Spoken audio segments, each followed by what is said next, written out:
stay in double file.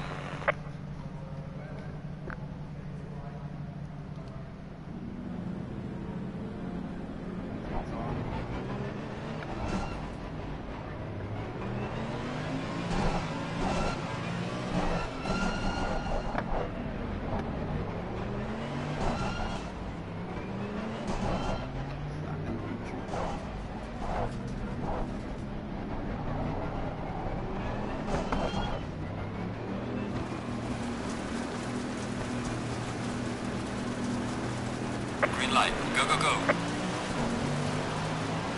Car on the right. Clear on the right.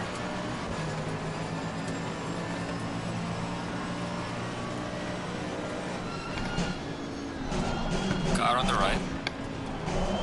Clear on the right.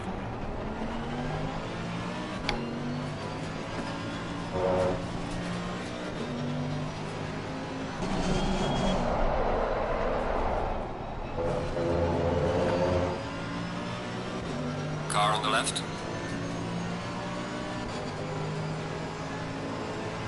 Clear on the left.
Well done, mate. The fastest lap so far.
Well done, mate. Yours all the best.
Light damage on the front of the car.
Mandatory stop is now clear.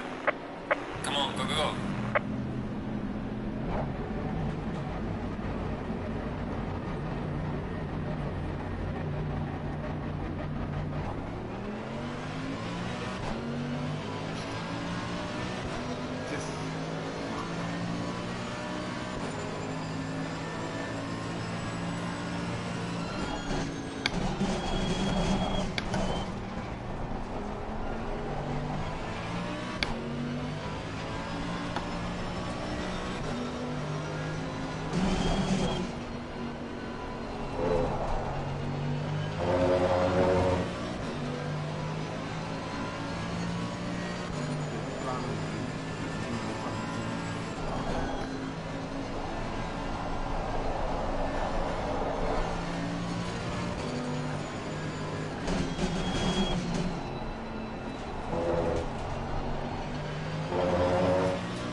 Faster car coming up behind. Watch out. Car on the right. Clear on the right.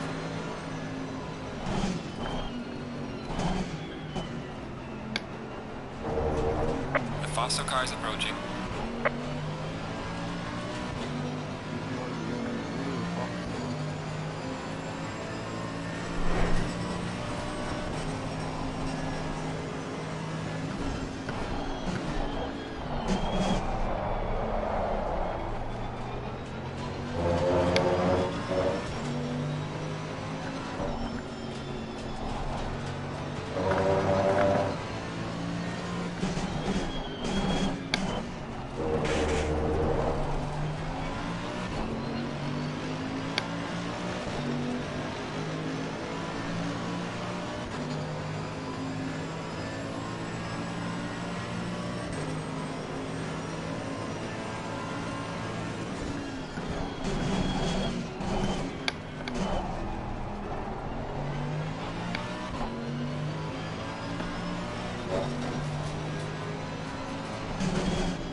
Gaining on the car ahead in sector 3.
Hey gas, emoji thumbs up with medium light skin tone.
Well done, mate. Personal fastest lap.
Losing time to the car in front in sector 3.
mate. This has been your personal best.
Yellow flag ahead, watch out in front.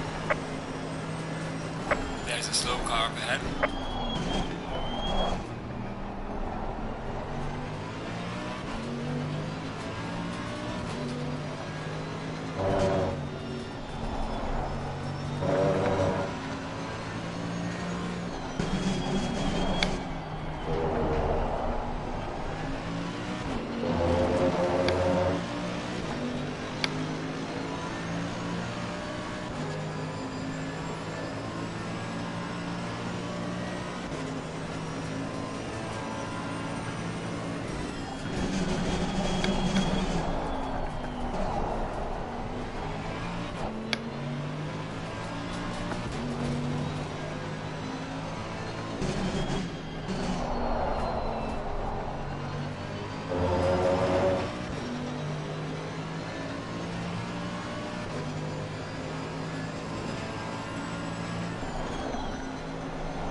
Hello mate, your fastest lap so far.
Halfway through, keep it up.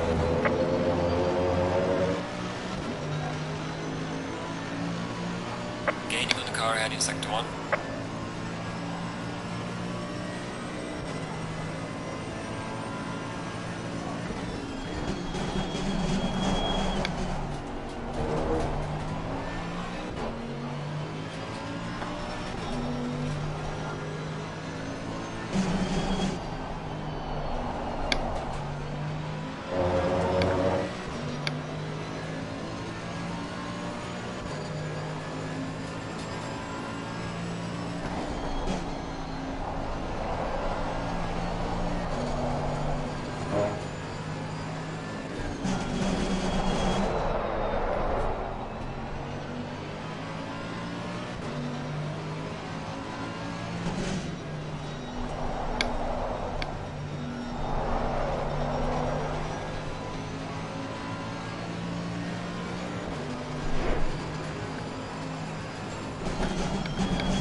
Yellow flag, be careful there.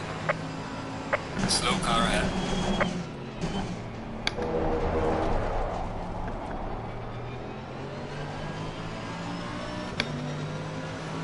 Car on the right, clear on the right.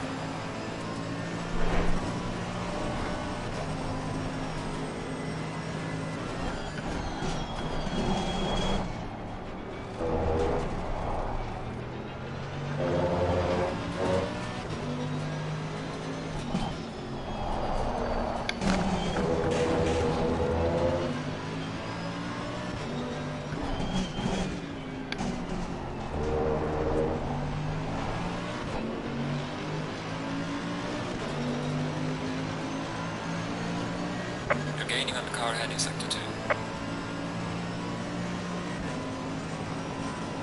Car on the left, clear on the left.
the driver ahead in sector 3.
Yellow flag, be careful.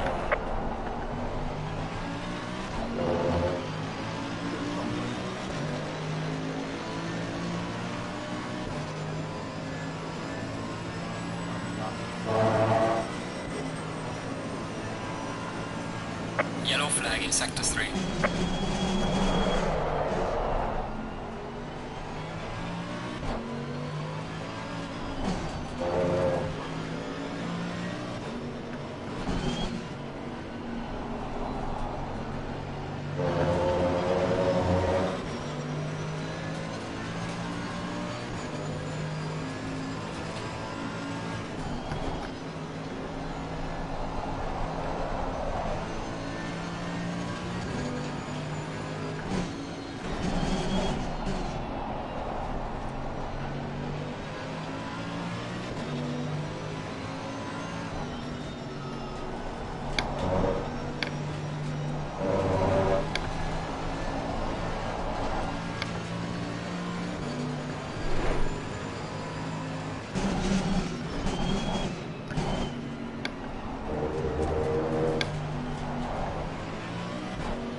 Great job, guess.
Sector 2.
Gaining on the car ahead in Sector 2.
Gaining on the car heading Sector 2.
Yellow flag ahead. Watch out.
Gaining on the car ahead in sector 3.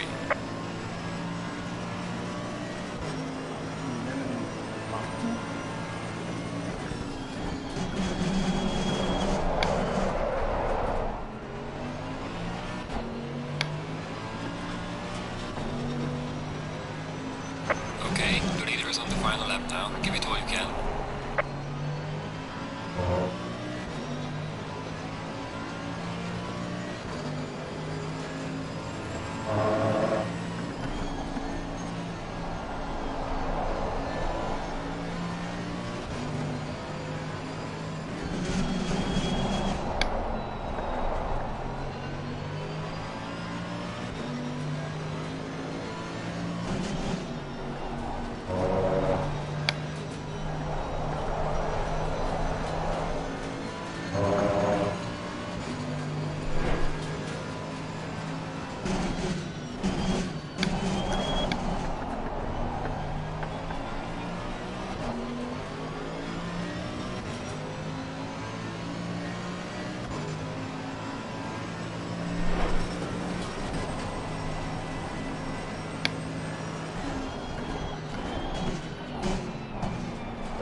Has finished the race.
job, mate. You did your best. Bring it back to the pit.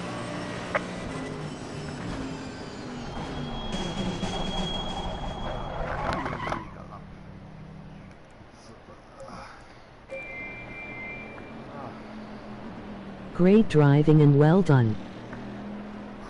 I had to bring it home. Thanks for viewing.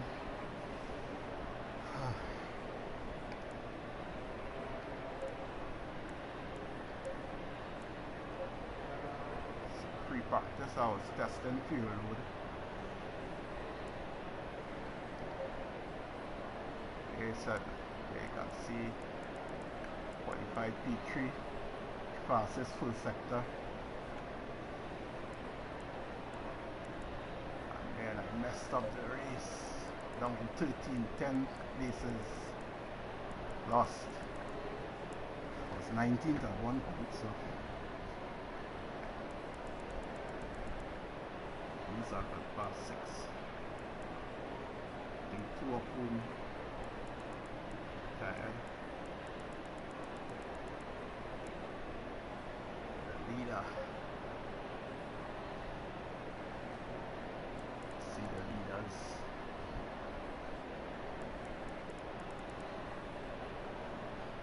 Well, pretty much doing around the same time, so had I stuck in there. Microphone very quiet, gas. Had I stuck in there. Wow. Let me go read the comments now. Messed up that race, man.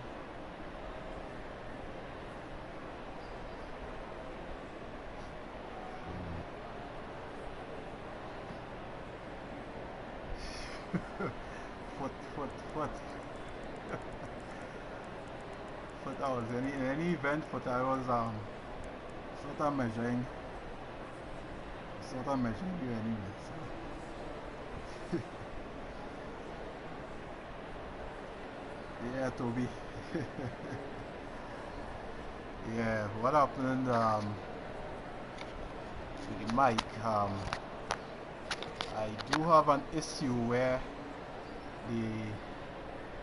I have to use a lot of breeze because I live in the tropics, West Indies, and I have like 2 fans on me right now.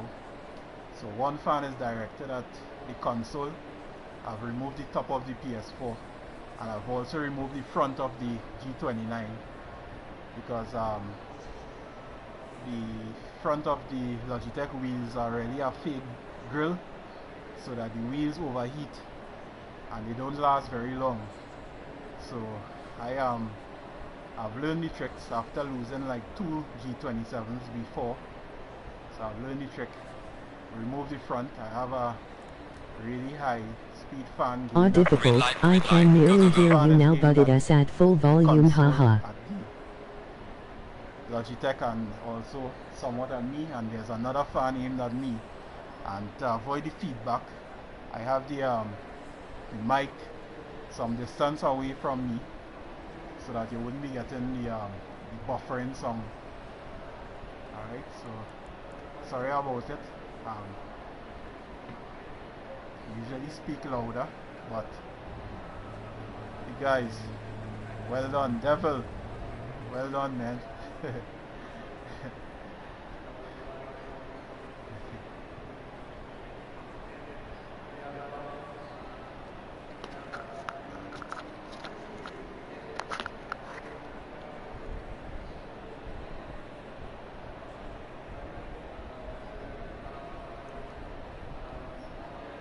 Ah, I see. As long as it all works, my friend.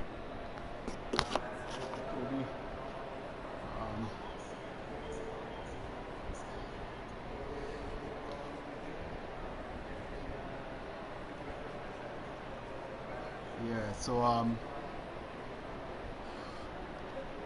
what happened is that I'll be streaming again for practice with the remaining events. These days more or less doing some of my own setups. So So you can see I have set up from Cryptic. Dean Riley high grade also contributed a setup, but I've really been working on this setup. I'm working on this here. So this is a bit contrary to some of what I've benefited from before, but it also has been much more consistent. And if you look at the tire wear is not bad for 50 plus minutes. Not bad at all. I expected the fronts to be doing worse than the rears, despite the fact that had the brake bias a bit rear one. But that's not bad at all. Really not bad at all. So that,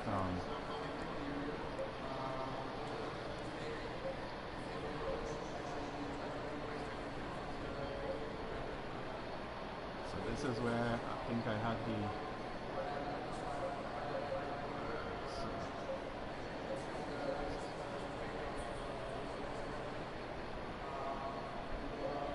started on 4. We started on 3 and changed to 4. So 4 has moderate greening, and that is due to the qualifying tactics I was using.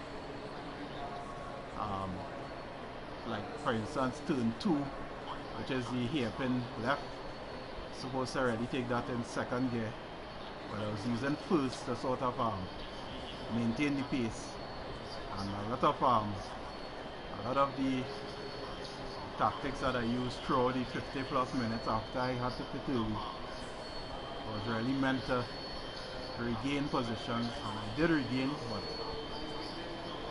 at a huge cost. Not sure it's 5, right? I didn't pit again, so I don't know where 5 came from. 5 has a lot of tire wear there as well. So, thanks a lot for viewing. Good to try other setups and hope they help a lot.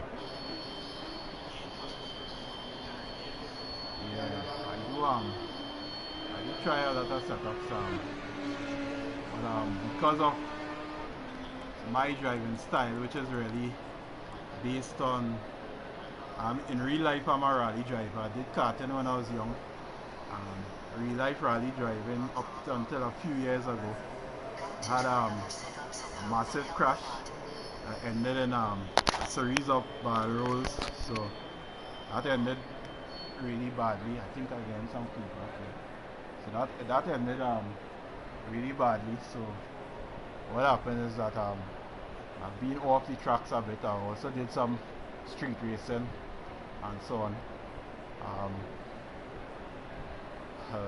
My style, I'm still trying to get myself out of the rally technique, which is quick because I'm able to keep up, but it's really a bad habit. So flat out and using the brake just to stay on the limit is not always a good idea, especially when you're carrying a tank with about 100 liters of fuel. So that's kind of what cost me when I crashed on that yellow sausage curb just before the pit entry. Sort of got off there. I didn't hit the curb, I think I ran wide, but I think it's going good up until then. I was losing time to the P1, which is double, but it's going good up until then. So all of these are variations which what I usually do is with our setup I take the base setup as it is. So you'll see green line, give it all you got. And then I will kind of get my feet around that. So you'll see I have a cryptic race version, and in that cryptic race version, so the hot lock version looks like this, right? If you notice, the offset camber is really designed for maximum grip through the turns, but I did a version for race just in case I think I needed it. So the race version looked more like this. It didn't have the extreme grip, but it had the stability. I choose not to go with that because I didn't give myself enough practice on the race fuel with that setup. And once I carried the 100 liters, I think there was some need to change some things. I didn't have the time to do those sort of changes, so I went with high grade setup is this. Right, so this is high grade setup. I think I had adjusted a couple things on this to really cover like the PSIs and so on. Right, so this is high grade setup. The setup is yeah, so his setup, for instance, one of the things, his original setup had the splitter at 4. For some reason you're supposed to get a lot of understeer with the splitter on 4. For some reason I had to take it up to 8 in order to get the understeer that I wanted, because for some reason I don't know if it, well, I think it could be more my style, because the setup really is stable, but for some reason it was far more active than I am accustomed. I'm a person who usually go with active setups. Active meaning like this, so that it's snappy, twitchy, as you can see here. So this is gonna give you a lot of activity on the rear, but works pretty well for me.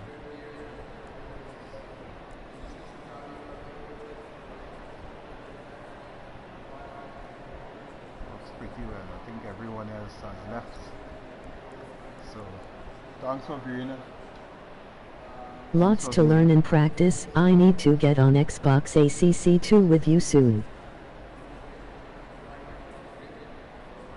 Alright, Xbox. I'm on PS4 though. But I was thinking about getting the Xbox. That's a new version. So we'll see how it goes. I'm also looking to build the PC so that I can get up there with the guys by then. I have PS4 too. Right, so I'm looking to join with the big guys on PC. PC on way. So I'll be building my own setup, and I'm hoping my hand could heal, because right now I think you may have picked it up. I think I messaged on one of these streams with that's big printer stream, and we were chatting about the injury I have on my hand. So I've got the nature of the injury has been confirmed over the weekend. I did quite a few x-rays and so on, and just couldn't pull up what was the problem. I had to take some of the money that I was putting aside to do the PC, so like in excess of $3,000 to go and do the MRI. Turns out that I have some injury to the ligaments, as well as the muscle in the region of the forearm close to the wrist on the inside. So I have to sort of neutralize the hand a bit. I'm using a support sleeve, so it's taking a lot of the hopefully it heals soon and not too painful. yeah, I hope. It's very painful actually. It's very, very painful, and I'm a person, ever since I was pretty young, my body is is a sort of recalcitrant when it comes to painkillers. So it's really a situation where you have to go with the pain. Because for instance, when I had the rally crash, I sustained multiple fractures and so on, dislocations, and Not fun at all. I was sitting in the hospital. The doctor said that in order to reset the dislocations, she needed to put me to sleep. So I told her she could go ahead, because I actually sort of repositioned some of them for myself. I had to do that because I had to drive myself to the hospital. So she insisted that she needed to put me to sleep. So she hooked me up on a bag of, I think it was Motrin. It was very strong. I told her that it wouldn't have any Well, effect. madness. And the bag finished, and that was it. I was still awake and we were chatting, and she was like, wow. To the extent where so after an hour, when the drips completed, she insisted that she didn't want me to leave. She wanted somebody to come and pick me up. She took my number and so on, because I insisted that, given the amount of pain I was in, once I had the cast and so on, I was okay to go. And I left. I had casts like anywhere a cast or a plaster Paris supposed to go. I had a cast there. My left arm was in a sling, so I jumped in the B14, left the hospital, and I drove all the way home. How long ago was that? I was like, somewhere around 2014. 2014, yeah. It's 2014. So, and then I came back again on Christmas Eve day. I went to train because I usually am a former athlete as well, so I usually do my own training and so on. Because it's always my intention to get back into rallying again. I'm kind of liking the sim racing a bit more these days, because of the pandemic. There isn't really any rallying going on, especially in our region, right? So I think this year they may try to do something. Rally Barbados, they kept it late last year, but then Barbados is having some issues with the outbreak right now. So I think where that is concerned, because rallying it's sort of difficult to really control what spectators will be doing based on the locations where the stages are. So with that in mind, I don't think they are going to be having any serious rallying in the region, unless they simply lock out, and what they could do is try streaming it.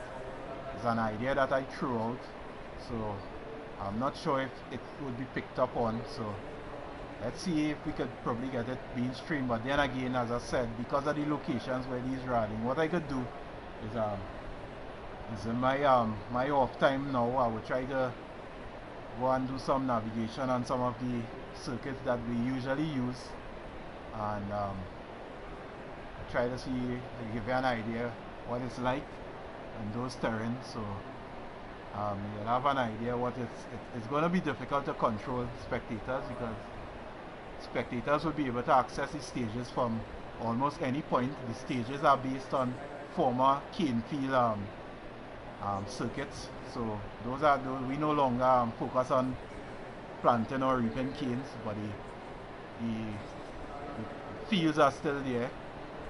They have some farming going on there. They still have the roads in fairly good condition. So those are what we use, and those can be accessed like from any point. And I'm a person who, being a hunter as well, I fairly know all the access points to get anywhere.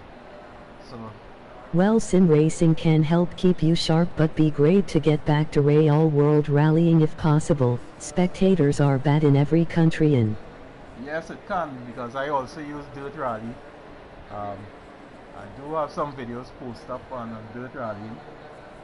Sort of backed off on Dirt Rallying because I'm not sure if it's just me or if it's anyone else. I haven't seen anyone stream the issue that I was experiencing in Dirt Rally 2.0, and that is once it's a night stage, for some reason, without any collisions, my lights keep flicking on and off, and it's something that can happen and has happened in real life, but I could do without that, given the limitations that you face in gaming, because as you can see, I use the cockpit view with the steering wheel. Because of the sim scenario, the single screen and every other thing that is associated with it, we are faced with a sort of limitation when it comes to the view. So to be quite honest, I am not really prepared to have the lights go out on me when you're mid-turn and all this sort of thing on a rally stage. Sometimes it's wet, and there are certain stages where it happens. So I kind of backed out of it for a while now. I think the last time I did one of the weekly challenge or daily challenge, I think and that is the one that I streamed where I was having the issue, and I think I knew I was up in the top 200, maybe the top 100. I think maybe the top 100. So I mean, without the issue, which was really distracting and cost me some time, I think I finished 66th. I think I finished ranked 66th, yeah, and that was with some pretty tough guys. So had it not been for the distractions and the issues, could have been top 10 easily. I don't want to say top 3, but who knows? I mean, if you could find that video and look at it, you will see. I think I ranked 66th, yeah, with the issues, somewhere in the top 100, top 200, somewhere there about. I think top 200 was for the rallycross segment, because I do rallycross as well. So, but, oh, very nice. Yeah, so, but you know, racing is fun for me. It's fun, really fun. I started racing with karts by accident, so I can give you that story. What happened is that I was attending primary, if you want to call it, elementary school, and there was a trade school next door where these guys, like, it's like, as I say, trade school. So for persons who didn't go on to like university or some other form of tertiary education, you could move on to the tertiary, to the trade school, where you would learn to repair engines and cars and so on. And that school was right next door, and those guys, I remember they built a go-kart and they took it to the play field, which are a grass track, by the way. We didn't have Mondo and so on in the south region where I grew up, and I think they used a lawnmower engine to build that. Was it a, yeah, I think it was a two-stroke engine. I assume it was a lawnmower. I was 8 years back then. I know it was a two-stroke engine, and the guys, I mean, 3 or 4 big men, I think three of them, none of them wanted to actually sit in it.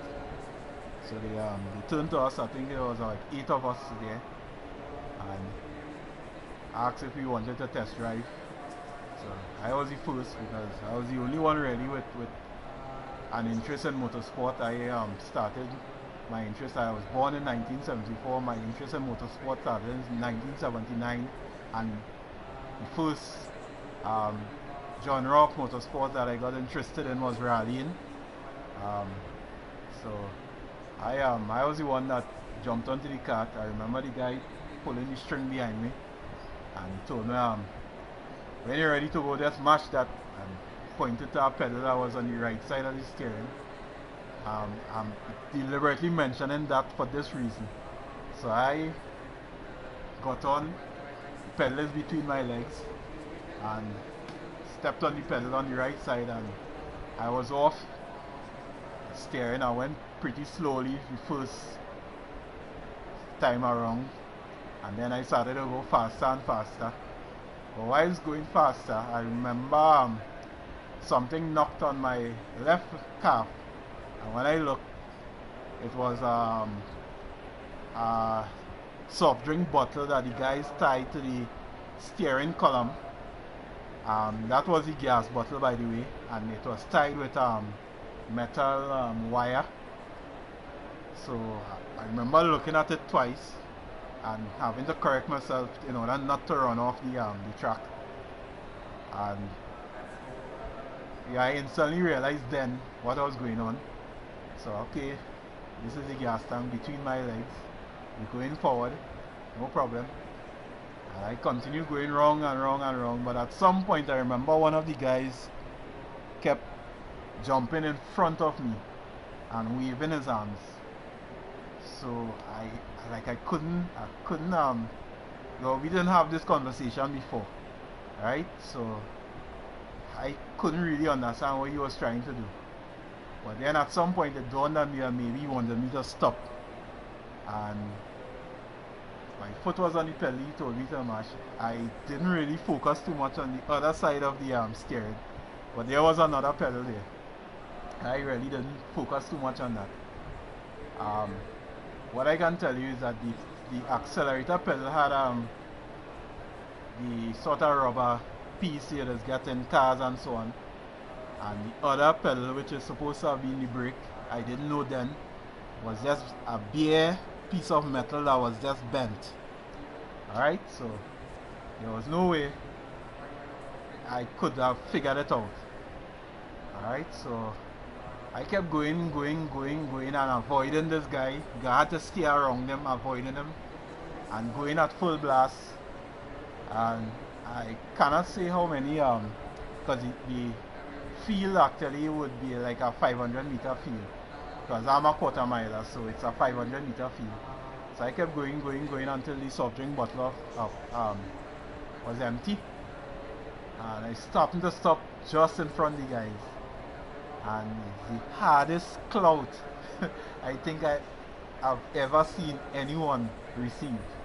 And the guy was like, I've been telling you stop. Wait, what are you doing now? Say, you tell me how to go, you didn't tell me how to stop. So you know, the other guy with him wanted to hit him back a clout. You know, a clout is like a tap behind your head, you know. So the guy said, well, you know, it's true, you already didn't tell him how to stop. And then he showed me, well, that's the brakes there. I said, well, that's the brakes. It was just a bent piece. As I told you, it's a trade school, so these guys like literally could make anything. And I enjoyed it. That was my first experience with go-karts. I later got into go-kart racing. I actually owned a go-kart until I gave it away. It needed some repairs and so on. At the time, I was more getting into I was still young, but more looking at getting into track racing and so on. I was more into looking at drag racing actually. And back then in Trinidad, it would be fun to see guys with these 1.5 ton trucks. They used to put V8 engines in where the tray is supposed to be. And every time you get on the accelerator, the front would do a wheelie and you go down the whole track in wheelie format. So that was like fun for me. But later on, as I got older, I did so that was probably around, I think I did my first repair course, and that was motorcycle repair. I did my first motorcycle repair course when I was like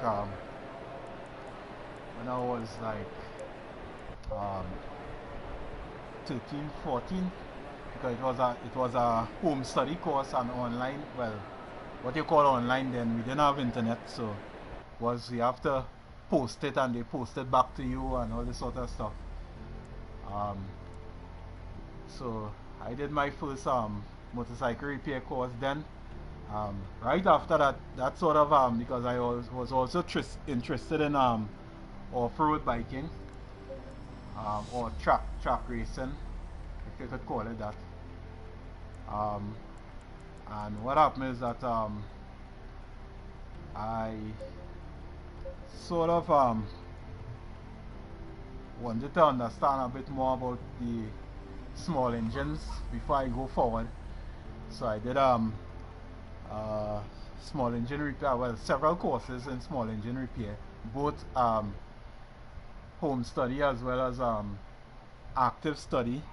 So there were like some farmers classes and so on. I grew up in farming, by the way, so there were some farmers classes for persons and so on, and I was into that. So I did some home study courses, I did some active courses.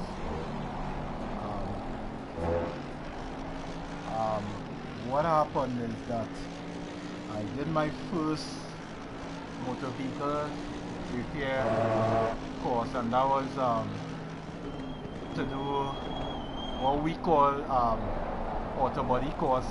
I think it's like straightening and painting, or we call it auto body. I did that first, and then I did the engine and chassis, which is like so engine is basically what engines are, and then chassis is like your brakes and your transmissions and so on and so on. So I did that, and several years after, I think it was in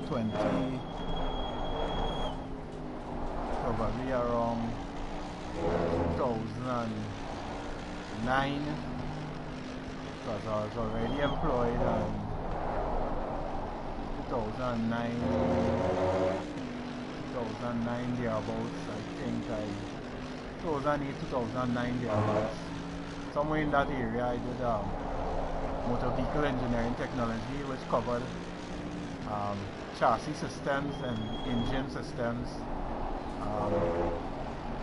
That was at an academy, and that more or less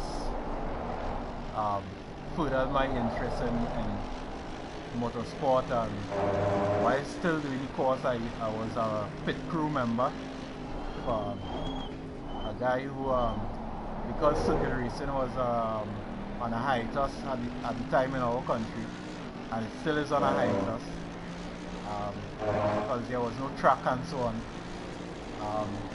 There was a guy who just started off in rallying, and I realized that he had a very inexperienced crew. He himself was not experienced in rallying, so because I didn't have a car at the time, I worked in his pits, assisted him immensely, because what happened is that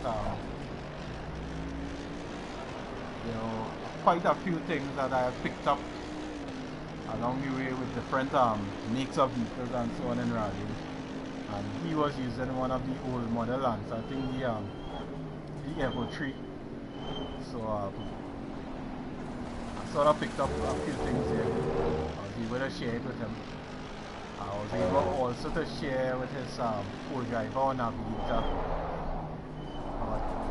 What they had was really working for them, because he's one of the, well, back in the day. Sounds like some brilliant experiences, and I did similar things when I was young. I am 4-5 now and did cars mechanics course and had a few fun. Alright, so I'm 47, so we are peers actually, Toby. We are peers, so yeah. Yeah, I'm 47, and what happened is that I sort of try to help his navigator learn the ropes with notes and things, because I'm the type of person, I'm a stickler for getting it right where the notes is concerned, because you get the notes wrong and you know that you could actually literally kill someone, or kill yourself and someone else or other people. Right, so I'm a stickler for getting the notes correct and so on, but I stuck with him for just that season, and then I got back into my my own thing. I had 2 cars built by the time I got back out onto the rally circuit. So I had an Escort, and I had a B11. So The B11 was the monster because that is the car. So I'll tell you a bit of what was in the car, and something that used to surprise everybody. So during the testing phase of that vehicle, I had it out on the streets, and that's why you will see my name GA16B11. So the GA16 is actually the engine code. It's a Nissan GA16, and it's Nissan's VTEC version because it may have been their first VTEC engine, right? And that was their answer to Honda's VTEC, right? They don't call it VTEC in Nissan Cam though. It's NVCS, I think. But it's a VTEC technology actually, and I sort of got assistance from an experienced guy who actually worked with the Nissan company in Trinidad. He really tuned the hell out of that engine. But here's the thing: for the streets, I use a very small exhaust.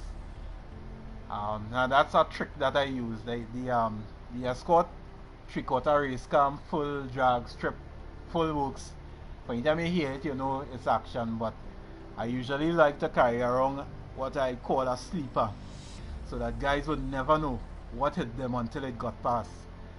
And I did everything you could think about with that car. In terms of the engine, we machined the flywheel to get it as light as possible.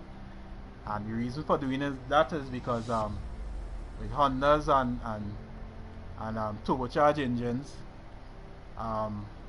those cars, they do have a limiter, right? So my plan was always to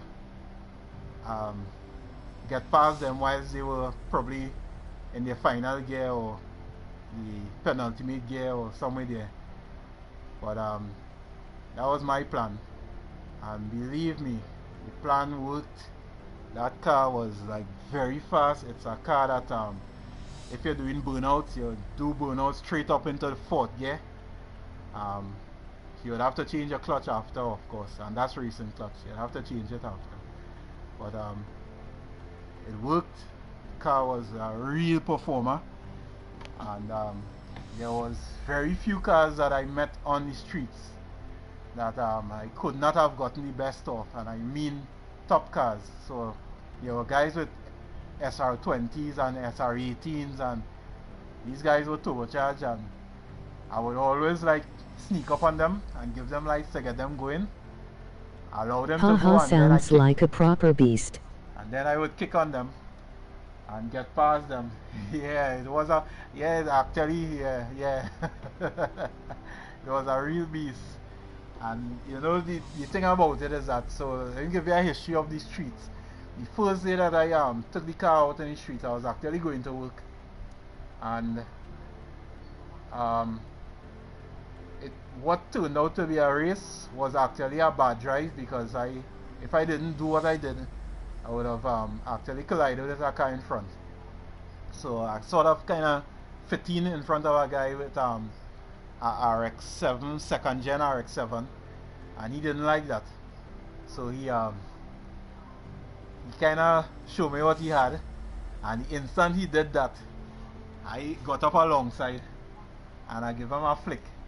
So he opened up and I allowed him to go, and then caught him and got past him, and in the review I saw him put up his hands in surrender. So I left him there. On the way back home from work,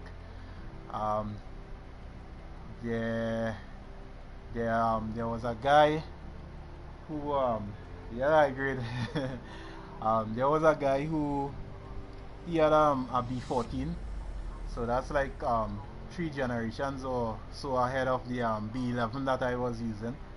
A car that was born in what, 1981, thereabouts, 81, 82.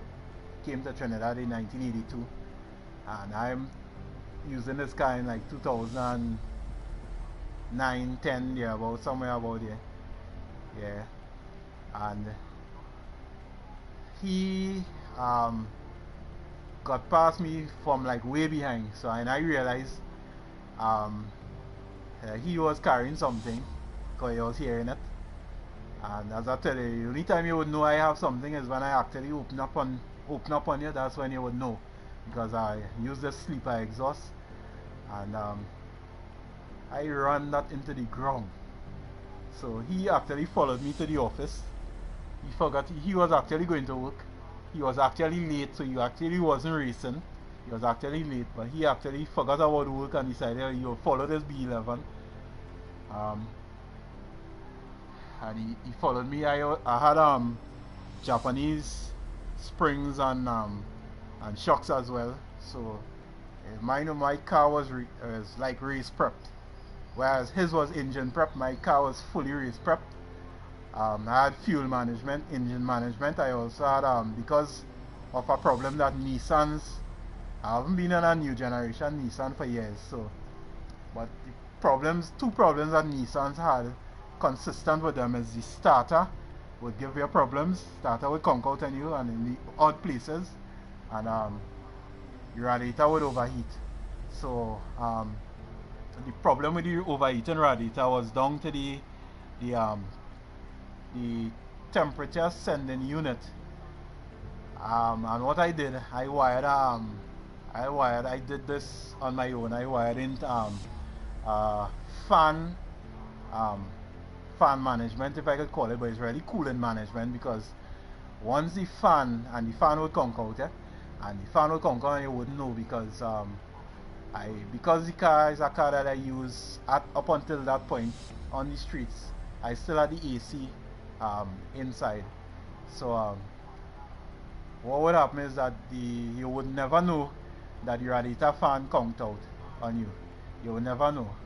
And because of the speed that you're going anyway, you wouldn't know, because it's a long highway to go to Port of Spain, out like what, 50 kilometers thereabouts, if I have it correct. Yeah, so it's a long highway, and there weren't a lot of cars on the road back then. And even though there were a lot of cars, the hours that I would be on the road, it's like a high-speed circuit.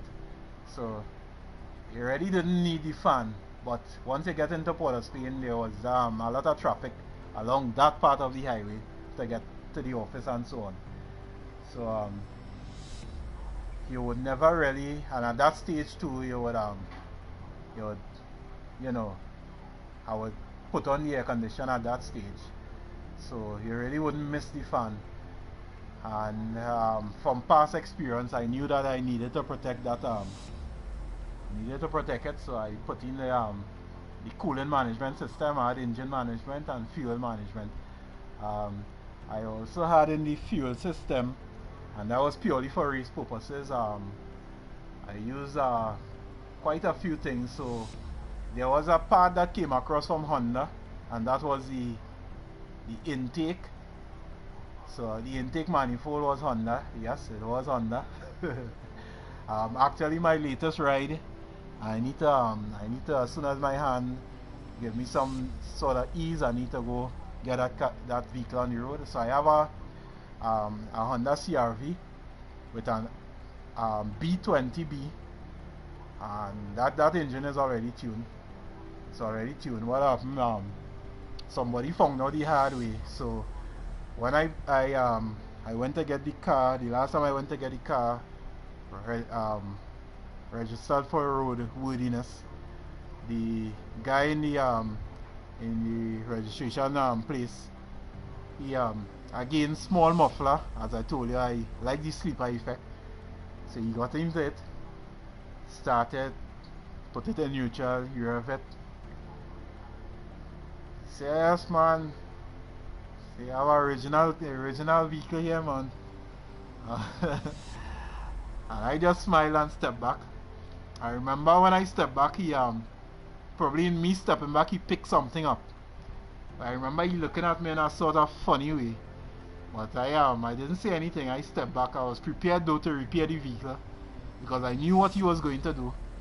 And so said, so done. The first thing he went to do was to do the brake test, and that guy floored the accelerator and then put it in drive. Who the hell told him to do that? I don't know.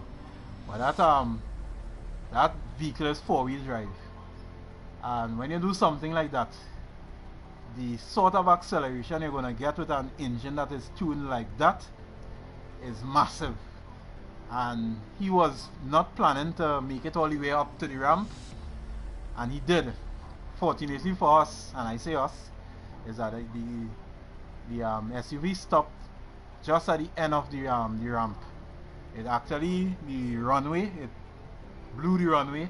By the time he got on the brakes, all I remember is that his head went back, because he has four-wheel drive, massive acceleration, and I remember his head went back, and probably right after doing that nonsense, I think he probably mashed the brakes. Probably, I had to assume. I don't know what he was doing, what was in his head. I had to assume he mashed the brakes. It's only after the vehicle passed me I saw the brakes light on, and and I remember that he got onto the ramp. Thankfully, now this is the nice thing about it. Any other garage, that would have been could be a fatal accident, because the rams that they usually build is out of metal, steel. So once you hit that, if you mashing brakes and at full speed, you're going to be skating. Right? So he was lucky that on their ramp they have a sort of rubber material that is bolt on to wood, and thankfully that saved them, because that created some traction, and he was able to stop. And I said at the very end of the ramp, and he immediately put it up into park, put up the handbrakes, and left the vehicle right there and came out. He said, you're passing, but wait till you have inside. I said, well, they could take it down and see, you know. No, I'm talking in our dialect, which is a sort of you know, a sort of lift off French. Lucky ha ha ha, and some clever mods. Love a sleeper. I had a 1966 drag racing VW Bug, quick as a WRX Impreza, and surprised loads of people. Yeah, Toby, that's the kind of thing I like. I actually stopped doing drag racing several years ago, but I really love to build sleepers, as you mentioned, VW. So I helped a friend of mine. I'll go into the Escort in a bit. I helped a friend of mine with a VW, and he had a V8 that was fit up in the back there, and wow, but that was no sleeper, so you would know it coming from several streets down.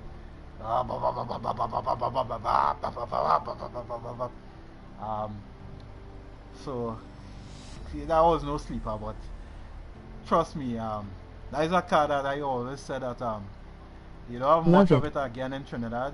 You don't have much. I had a mini, I had two actually two minis, a 850 mini and a 1275 mini. The latter was the race version. Again, me and racing. So the latter was the race version. The Escort now. Let me jump into the Escort and leave everything else behind now. So the Escort is the car that I bought in from a guy who was already into racing, but he had built the car ready for street racing. I wanted to do drag racing at the time, so I took the car and I did a few more things, and when I finished with that Escort, it was a 2000 Cortina engine. Was fully prepped for racing. The car had a 4-barrel Holley carburetor with an Offenhauser manifold. That was a manifold that you would find on V8s. So we had MSD ignition system. And this is where I learned how you go about because a lot of people get into like machining flywheels and so on, and this is where I learned the trick of how you know what you need to do, and if you don't do it correctly, what could actually happen is that the flywheel would tear, rip, and could actually come through the car and might leave with one of your feet, one of your foot, or feet, depends on what is happening. So this is where I learned the tricks and how to really balance the flywheel when you're interfering with the weight of it.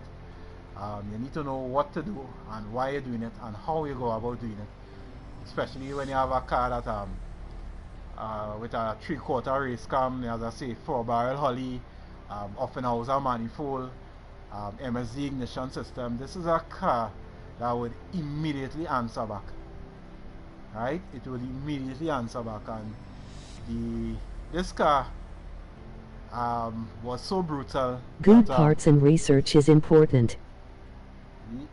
This car was so brutal that yes, exactly. So well, back then I didn't have the benefit of internet, so a lot of our research is based on you had to make you had to know who to contact via phone overseas. Calling from Trinidad, you might either call, well, we used to call a guy in Australia. He's deceased now, unfortunately. He was one of these very good guys, but however, he safety probably wasn't his best thing, and he died from it's something that we learned from, because he died from cancer, lung cancer. He shared some things with us that he used to do, which is, you know, they hoist the car up, and when you have to take off the wheels and service brakes and so on, and you're literally inhaling all of these very dangerous material. The car is above you and you below it, and you're inhaling all of these dangerous material. And this is where we developed the trick for dealing with that. You use soapy water, and before you remove the wheel or anything, you throw it into the all four brakes discs or brakes drums and so on, and that would remove all of the dangerous material that you don't want to come in contact with, right? That same soapy water, word of advice, you could also get cancer, skin cancer and so on. Well, skin cancer mainly from used engine oil, so you really don't want to really come in contact with that, especially if it's still warm or hot. You don't want to come in contact with that, it can be very dangerous. So you use the same soapy water mixture, and you use that to remove, you throw it on the engine, and it would actually clean the engine for you, by the way. You'll get a sort of steaming effect. So you throw it on the engine, and we use a spray can to spray all underneath and remove a lot of these. You really shouldn't be touching. It's only later on in life, when I was doing the engineering part of my course, that I learned about using the proper types of gloves and so on, you know, so that I learned a lot in that, because that training was based on safety first and anything else after. So I learned a lot. I picked a lot up off the internet, and actually when I got onto the internet, it was like a home run. Yeah, it was a home run, because I remember in our country, internet, I was probably among the first set of people to actually benefit from using the internet. And back then we only had one manufacturer in Trinidad and Tobago, and that was at IBM. There was this white sort of vintage box square, how about, let's say, probably 12 inches. The screen black and the writing was green, and I learned computers, because we didn't even have computer courses going on back then. So that you learned about the computers on the computer itself. If you tap the F1 key, F2, F3, straight up to what, maybe F15 or F12 or F15 they had back then, and those F keys taught you everything you needed to know about computers. The rest I learned hit and run, because I also, from going to school, I did office administration. Well, back then it was office procedures. I did business administration, which it is now. It was I did office administration, business administration, which is principles of business, it was back then. and some other course I did. But I learned a lot about office equipment that weren't really existing back then. Well, of course I could type, so I didn't type in like way back then. So I learned everything that I needed to learn about office equipment, and of course I was the only one able to fix things when they went down. And I learned, so that's why you heard me say earlier on, Toby, that I was going to build my own PC. So I learned PC way back then, right? Going in and troubleshooting and so on, and I learned everything that way back then on my own, because I was a trainee in the office at the time, but I was kept on because of the value that was recognized in me. When things go wrong with anything, whether the printer, we had one printer that we weren't, modern day printer, call it modern day, we weren't allowed to really use that. That was for like the senior staff, the director of the academy and so on, because I worked in hotel school, trained there first and then was employed there in a managerial position. So as a trainee, what I did, my training period was supposed to be 6 months. What I did, I used to go to work on days and I didn't used to sign in, just so that I could, because 6 months is like counted in like the equivalent in days. So I used to go in and not sign in so that I would be able to extend my training period. I was really enjoying it. I built up a real community with staff, and if you could call them students, but some of these students were actually older than me. They were like adults with children probably as old as I am. I was like probably 18, 19 back then, and it was really a wonderful experience. Where the school was actually located is like literally in the sea, so it's in like the northwestern part of Trinidad and Tobago, a place called Chagaramas, a place that has a lot of history going back into the war days, the Second World War and so on. It has a lot of history that, and a lot of buildings that remain. In fact, hotel school is was the hospital when the US Army was based down there. If you look at the hotel school from above, you'll see it shaped like an E. E stands for emergency. It's like the Morse code for they would use for, this is your hospital or health location or wherever. So from above it's shaped like an E. There was a helipad, and a lot of people didn't know that those things were there, right? So the helipad was like for medevac. I picked up on those things because I used to do a lot of reading back then, a lot of reading. So I went into the history of the entire Chagaramas area, and I knew all that I was supposed to have known. And after my training period ended, which is, so I dragged 6 months into about 8 or 9 months, and I was later employed as the manager. By then though, I had worked as a trainee in every single department in that institution. So I started off in the clerical department. There were some strange things that we used to use to print stuff. Toby, you are around my age, so you may have heard about these stenograph and these lithograph machines and so on. Those are the things that I learned to use and repair, right? Because what happened is that when I went in there as a trainee, some of the older staff like retired like a couple days after, so you literally had to hit the ground running. Whilst I was still being I would call myself a child, 18 years, and a child still learning in life, you had to learn equipment as well.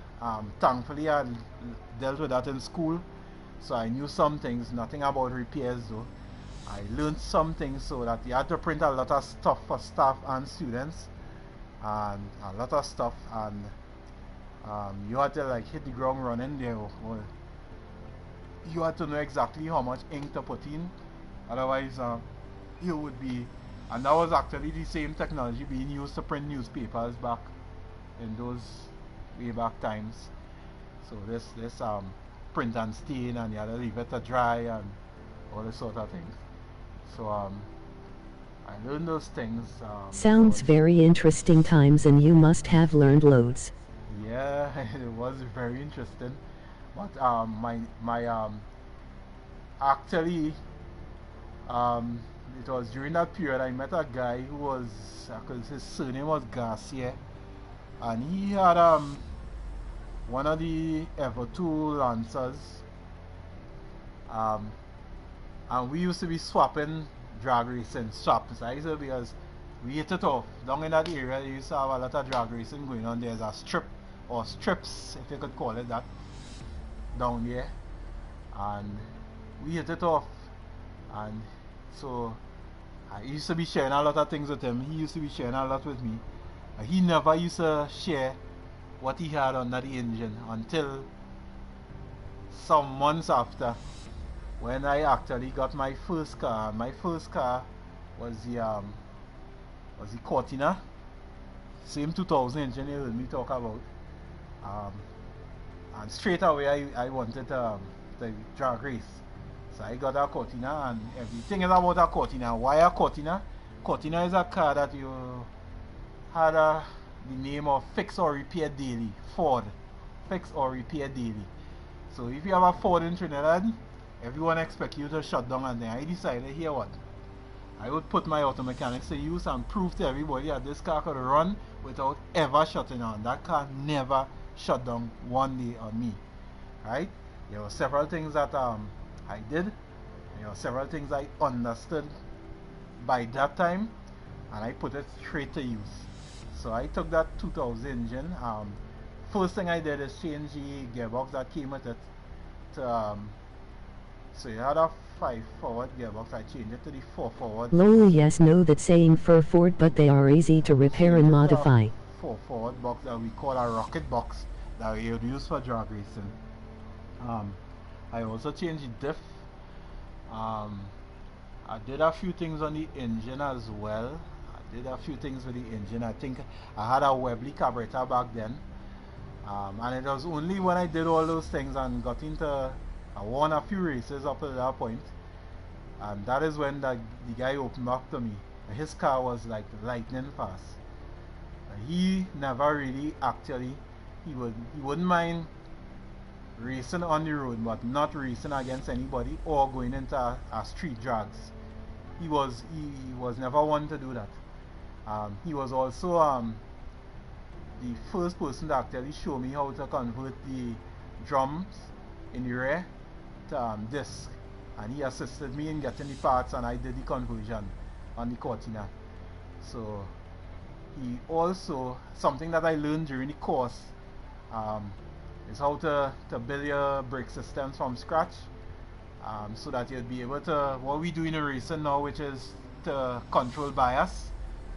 He was the person that taught me that as well, so that again, he took me to the persons where I could get the parts, so that you could adjust the bias from inside the car.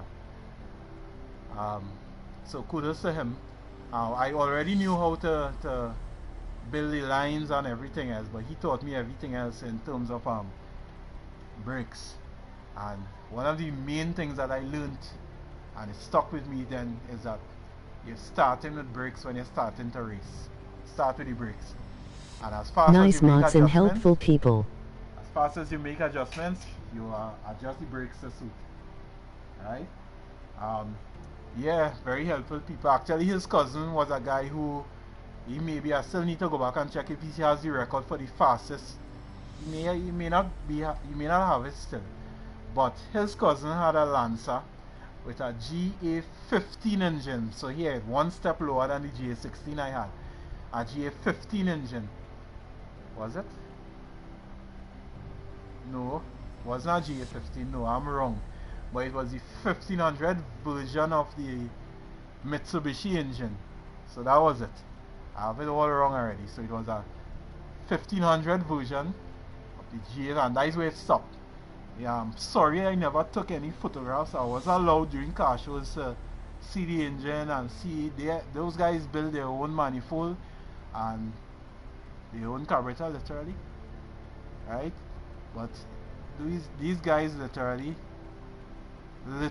built a complete engine. And when I say a complete engine, so I saw dry sump literally built. I knew in rallying, I know we do dry sump until it was banned. So you're no longer allowed to dry sump again. In rallying, that is. It's still used in drag racing and other forms of racing. So I saw the dry sump being built and what you do and what you don't do. And this guy literally he had the record, not just in Trinidad, he had the record in the world. He went to America and literally blew them off the map with a 4-cylinder engine in a third gen Evo 3, not third gen, but an Evo 3 because they were that generation. But that was an Evo 3. He literally blew them off the map, and he was making a lot of waves, and almost every racetrack that he could have or was allowed to go to, he went there and did some serious times. He had he may still have some times at those tracks still, and that was a car that I don't think he was doing any I need to go back to check. To see whether he was. I don't think. I need to go back to check to see if there was any nitrous. But those times were competitive with what we now know as top fuel cars. Right? Yeah, the guy was really competitive. So he may have been pumping us, he may not have been. But that was a manifold. The first time I saw it, I was like shocked. Because this manifold is like, you can literally build it in your backyard with very little or no tools. Well, you need tools, but not no big set of tools, right? So off and on you would hear me slipping into Patois, which is my base language. So, if you see what those guys did on that engine, you'll be very shocked. It was a given because that is something that before we touch anything else, we used to touch the exhaust manifold. And the length of the pipes coming from the straight out the exhaust will determine what you're prepared to do. So if so that length will determine if you want short drags, long drags, or mid drags, right? That would determine. And then one of the things you must know is that the reason why you see the pipes wrapped is that despite the wrappings, all the pipes are the same length up to a certain point, right? For the purpose of drag racing, it's the same length all the way out, right? So even when it goes from 4 into 1, same length. That's where and that's where you really gain a lot of speed. Now listen to this. Now in Trinidad and Tobago, we are not permitted by law to use leaded fuel. So this is the part I probably left out, why you probably know why we had so much speed back then. We use lead in, so our only fuel, no, not only, we had unleaded, what it was, and super. No, we had regular fuel and super. So those were the two fuels that we had in Trinidad and Tobago back then. And what used to happen is that the regular fuel was a fuel that had lead in it. That lead was used to raise the octane level. That raising of the octane was not something that was really properly managed or measured. And we picked up on that very early without realizing it's lead that we were actually interacting with. And lead is something that is very dangerous to the human body. We didn't care, we wanted speed. So we at times when you needed to siphon fuel, you were there siphoning, and there were guys who trying to play macho. I were actually swallowing the bloody fuel. I never ever made that mistake. So and I always for some reason made sure that I would siphon up to a point where I would pinch the hose and once you get the tank you're siphoning from, or the reservoir you're siphoning from higher than where your hand is, you don't need to siphon again. And that's a trick I picked up on my own, and eventually guys picked up on it and realized, boy, you know what, this thing I swallowing every day, you want to swallow it, but that was very dangerous, as I say. There were Brilliant guys thinking, but we didn't know how dangerous these things were. you didn't know how dangerous these things were, yeah.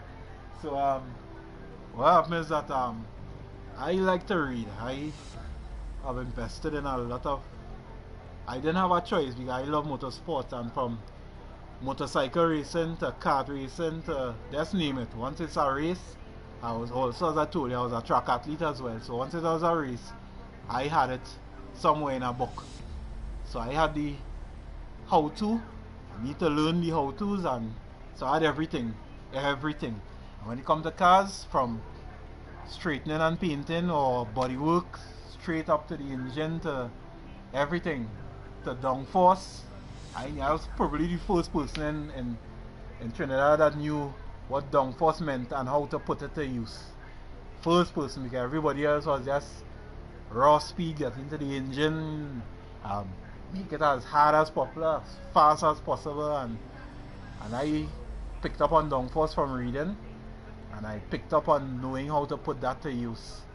So like for circuit racing, I knew that the downforce you needed to be balanced, so that the rear wing would be around maybe just under the level of the hood, or if you put it higher, it's for a particular reason. I'll get into that just now. But it will be just below the level of the hood. It's around the same measurement you use for rallying, except that for rallying, that rear wing would be a bit narrower, but wider.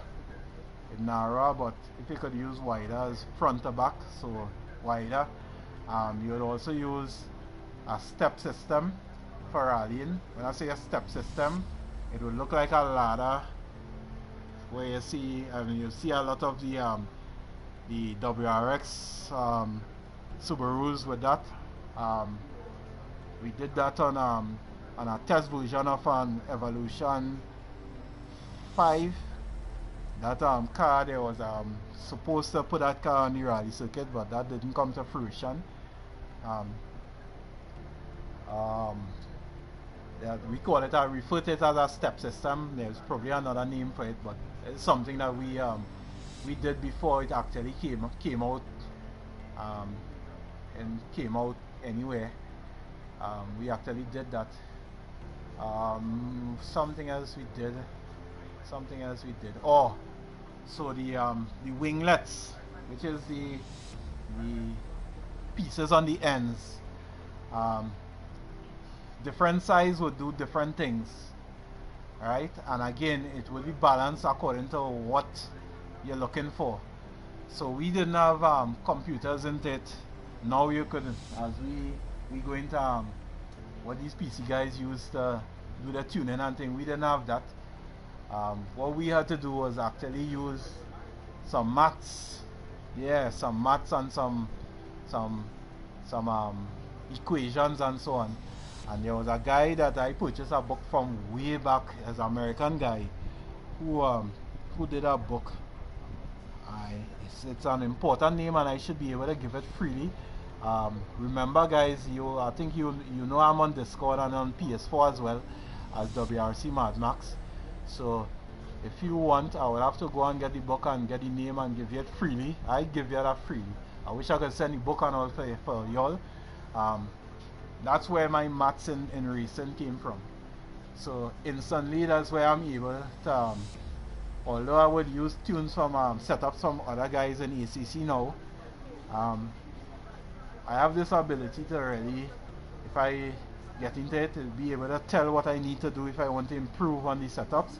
But one thing that a lot of people don't know is that the save preset is where I always start.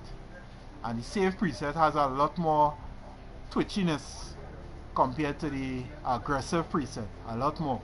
I don't know if it's me, I don't know if it's the G29, but I find so. I find the safe preset, except for one or two circuits like Spa and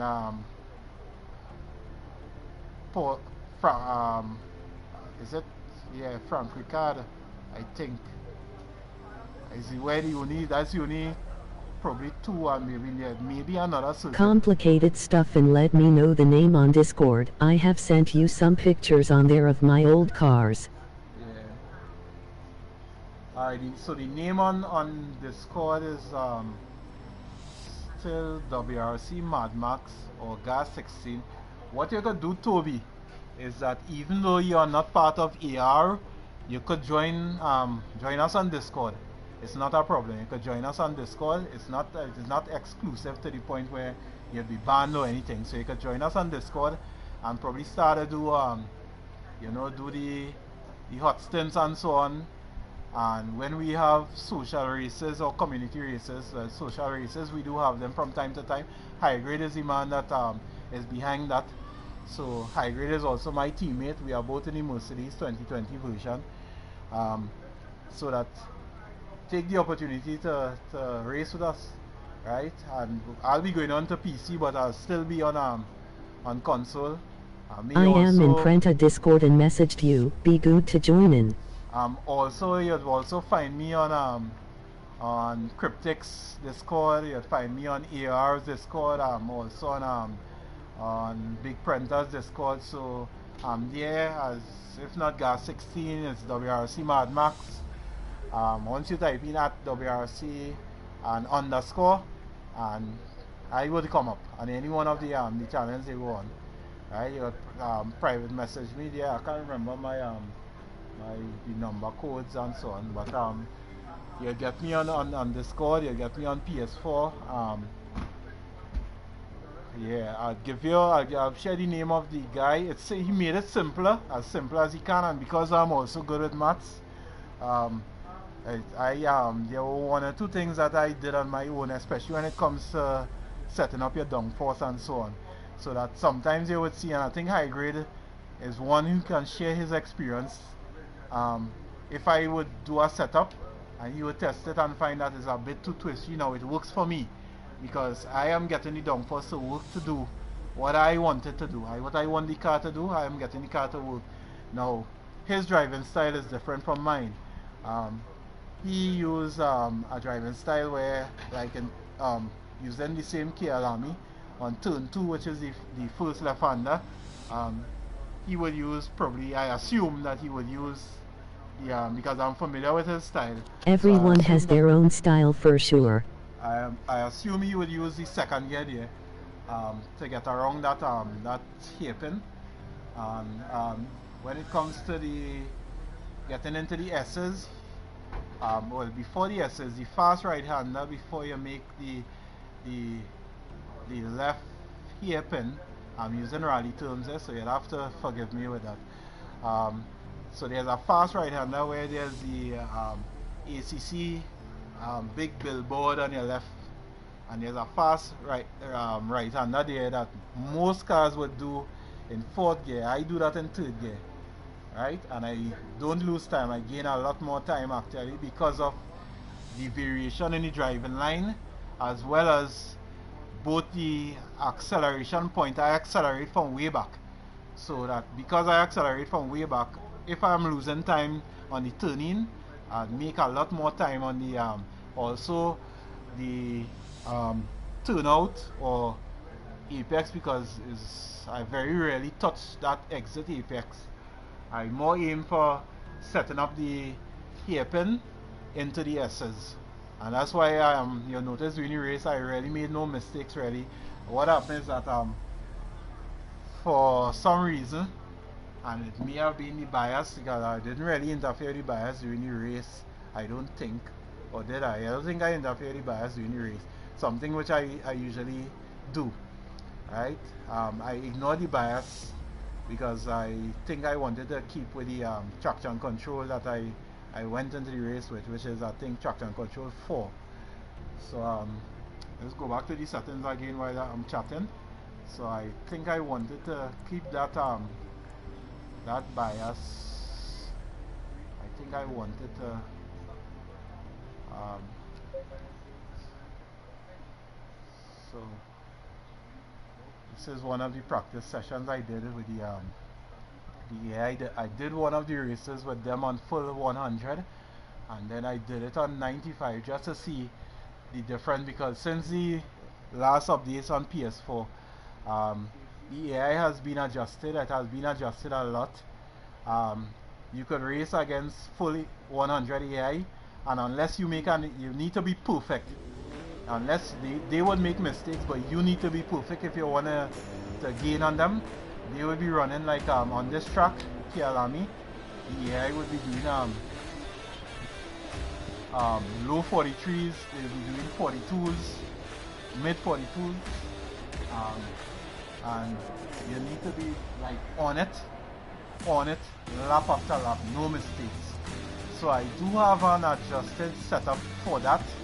I didn't use it in this race because I adjusted some of the settings here for a reason. Alright, so I no longer have access to, I don't know what happened, but I had to set up my I think I did the wiper by accident, but I think I have the toggle wiper by accident.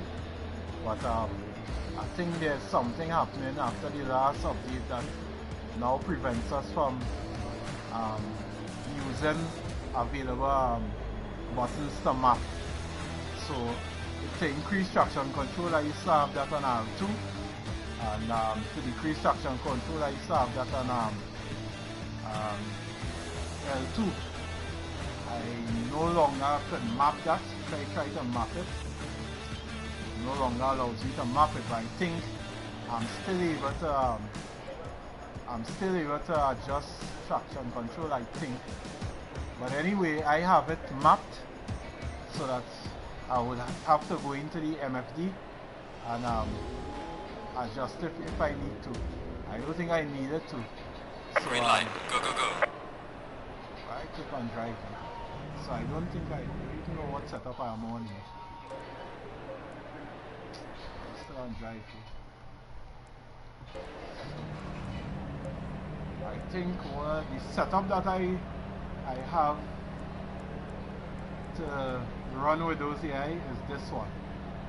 Alright, and the reason why you see the it's on 29C and track is 29, but this is saved at 28 is because when it's at 28 is when you're going to be, which is colder by the way, that is when you're going to be at optimum in normal race weekend, and that's where the AOR completion I estimate that it would be. So that's why I had that setting done. So let me load it and you'll see what I did. This setup was adjusted, nothing like the setup that I raced with a while ago. This setup is really engineered for maximum grip, and you could put that in inverted commas or brackets if you wish, because that is what you're going to get here. So you need to be very pinpoint, very pinpoint with the you need to be very pinpoint with it. Oh no, I need it. What I need. Right. So let's see that you don't have as much wing splitter, sorry. 11 wing. Look at the splitter. I'm just doing really a comparison here. So you'll see again the front dampers, you'll see they're pretty low, and you need to do that. You needed to do this for the this is what I needed to do in order to, so I'll just do just 15 minutes to play with, so let's do a couple laps just to give an idea of what you're doing in terms of handling. So I'll have to actually ignore the television in the background.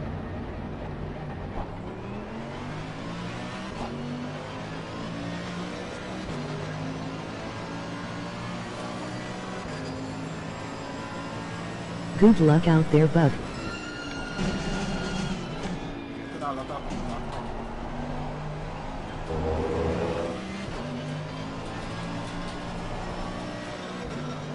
this setup.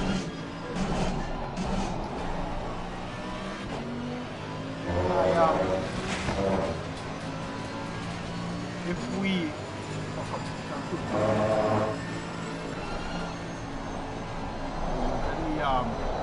pull lap for warm up, I really need much braking and so on in order to get tires up to temperature.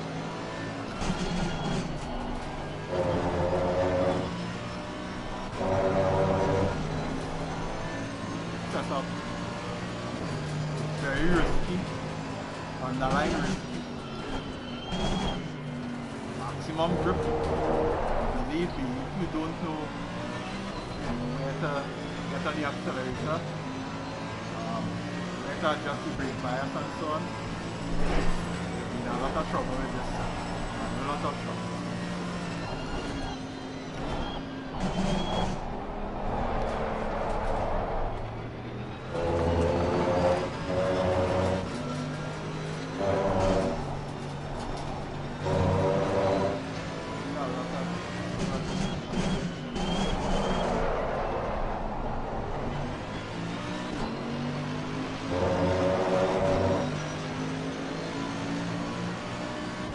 Tires are not quite up to temperature. Remember I opened it up with that for a reason. If I were to do 4 laps, you'll see why.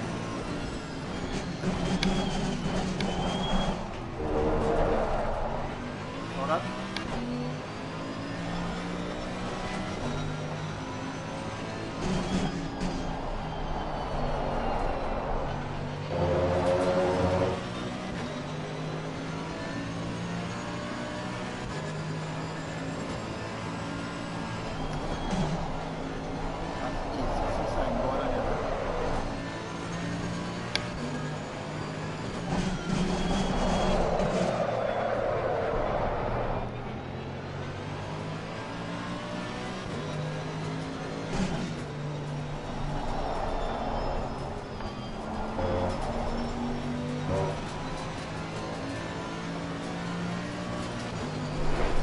Of this large guy should be well off.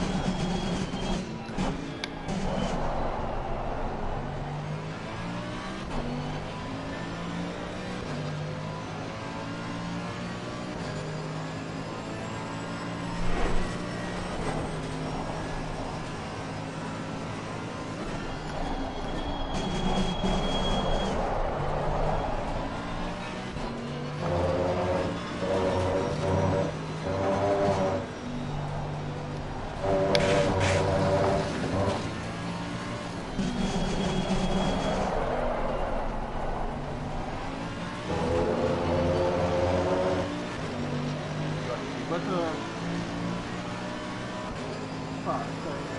corners, but really need to be on ease and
Well done, mate. Personal best.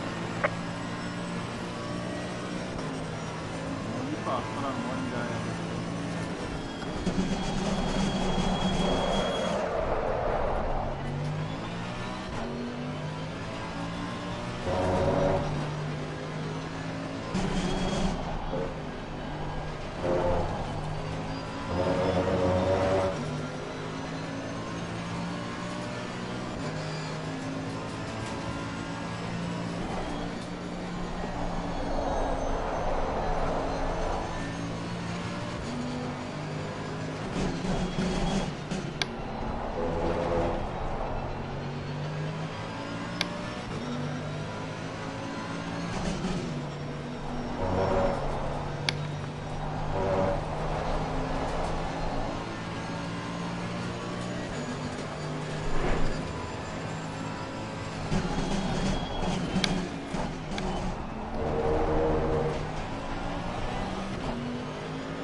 Well done, mate. Your fastest lap so far.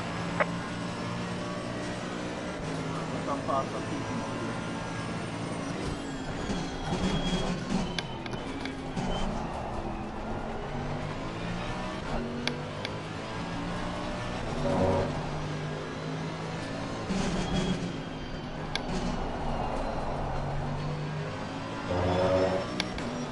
Need a bit of the acceleration.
Problem is greening on the front.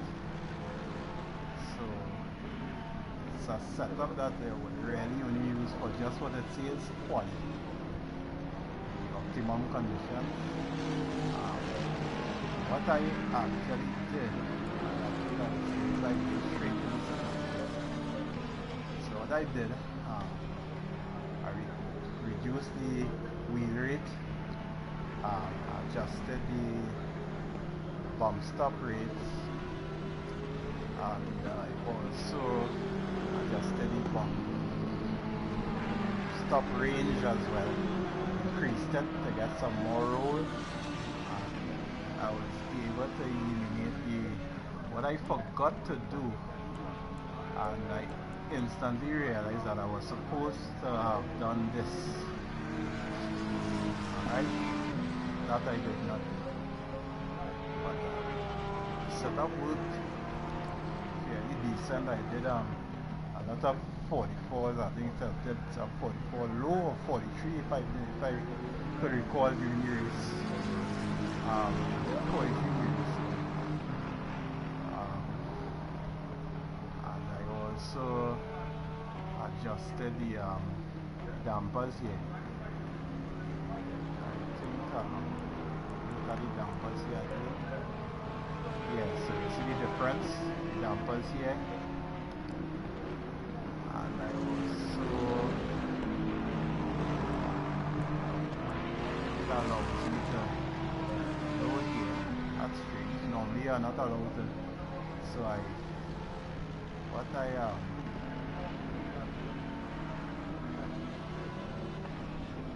think I raised the rear riders from 76 to 77.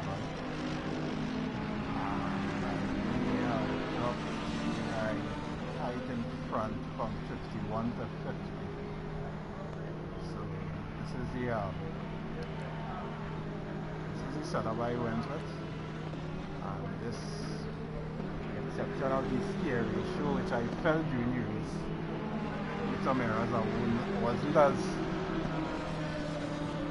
accurate which I'm normally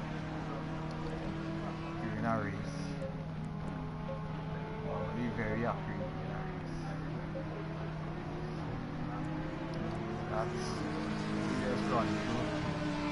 I think I show so as you see, cryptic one is really optimized for, you're really on it. You're really on it. Trust me, you have a lot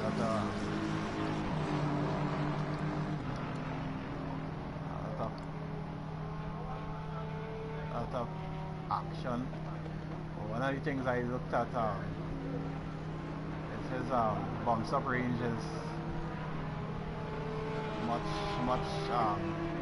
larger than mine, but it works well.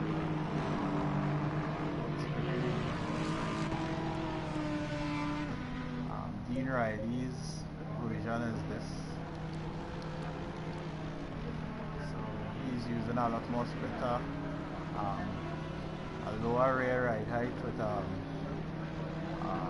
higher front ride height. My splitter is on 8, this is on 10, so he's 2 up in front. Now this works enough. It's just that it's a bit, you see what I noticed is may not be so on PC, but on PS4. Wow, that is very loose. I have an original race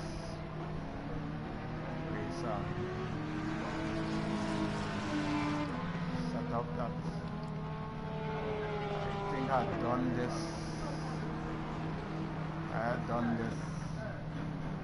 As and worked off.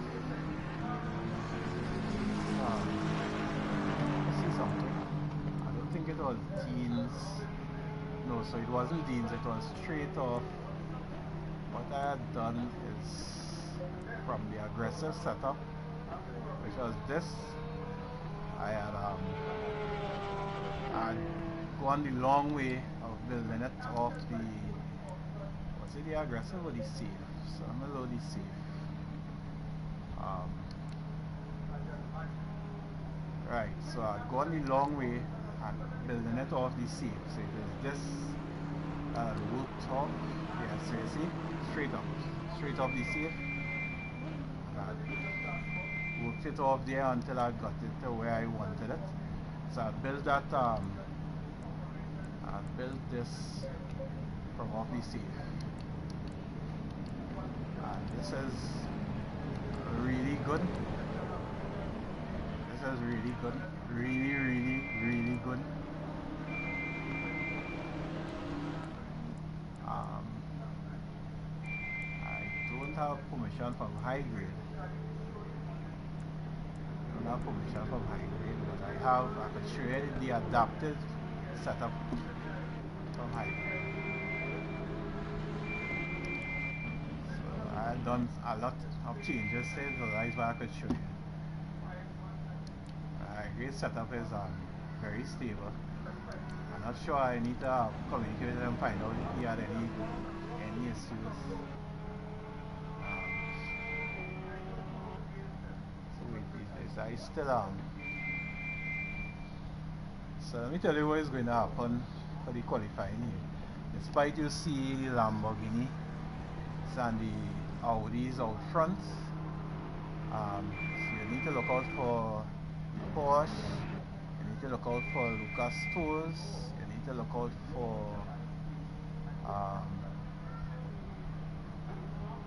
one or both of the McLarens. I wish I could have switched. I think I'm actually in a race weekend if I remember clearly. So I'm going to the going straight over. So going to the next session and we'll see. I don't think I would run. I think I have enough running for the day.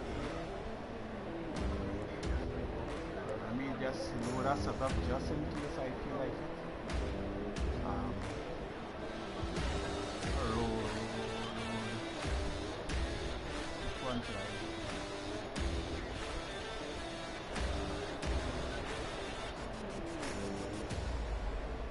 Let's go with perfect setup.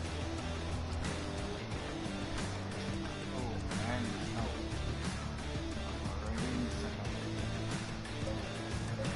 So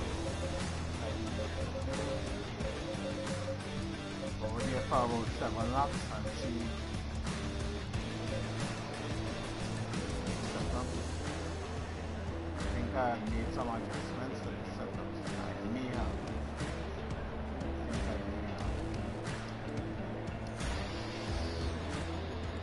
Just go there and let's go and fight with the A. Green light, give us all you can.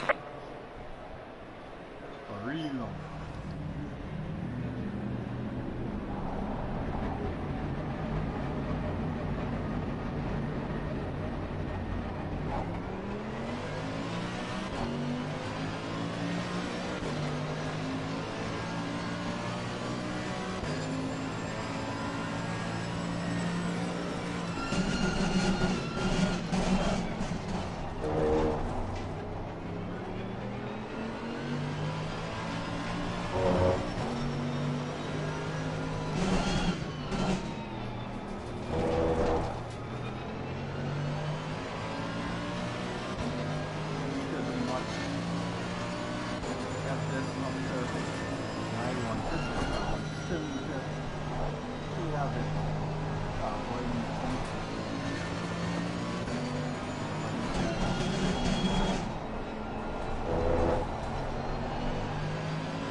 Something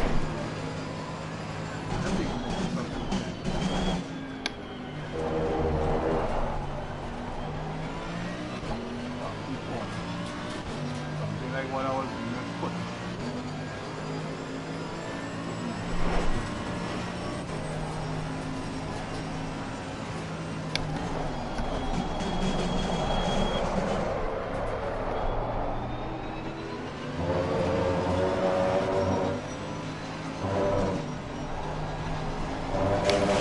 Cut detected.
Well done, mate. This has been your personal best.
Well done, mate. Personal fastest lap.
I've just about had enough. My brain is actually freezing. When I say freezing, I'm exhausted. So best so far. Gustos. Go on more.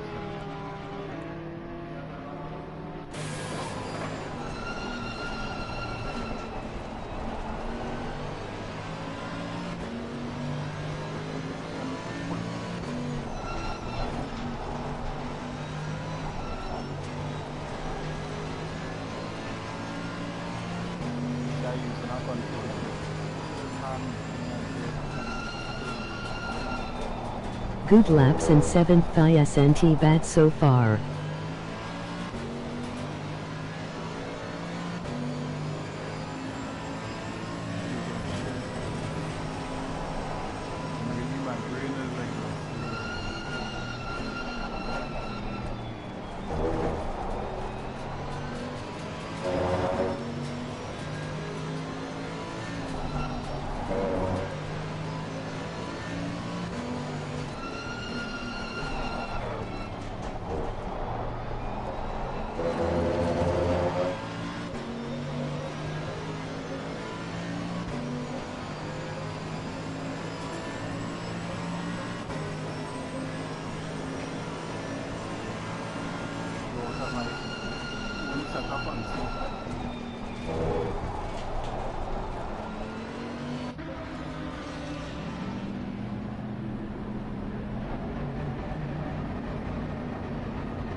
forward here.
Session is now over. I'm up here. Lost time.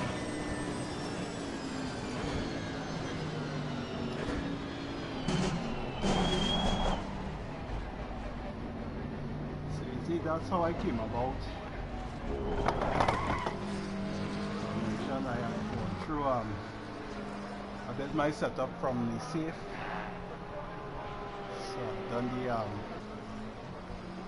safe preset. Actually, wow. 5th grade job. I'm right behind the guy I was backing to get pole. That's not good. Holy hell.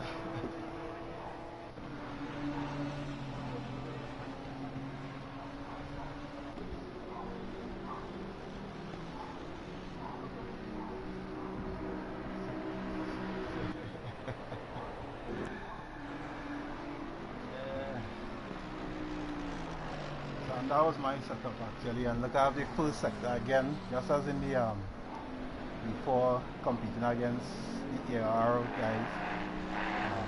Again, passing full sector. Actually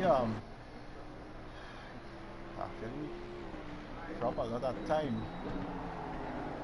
Drop a lot of time in the full sector. I'm still passing here. I'm not too far behind in the final sector.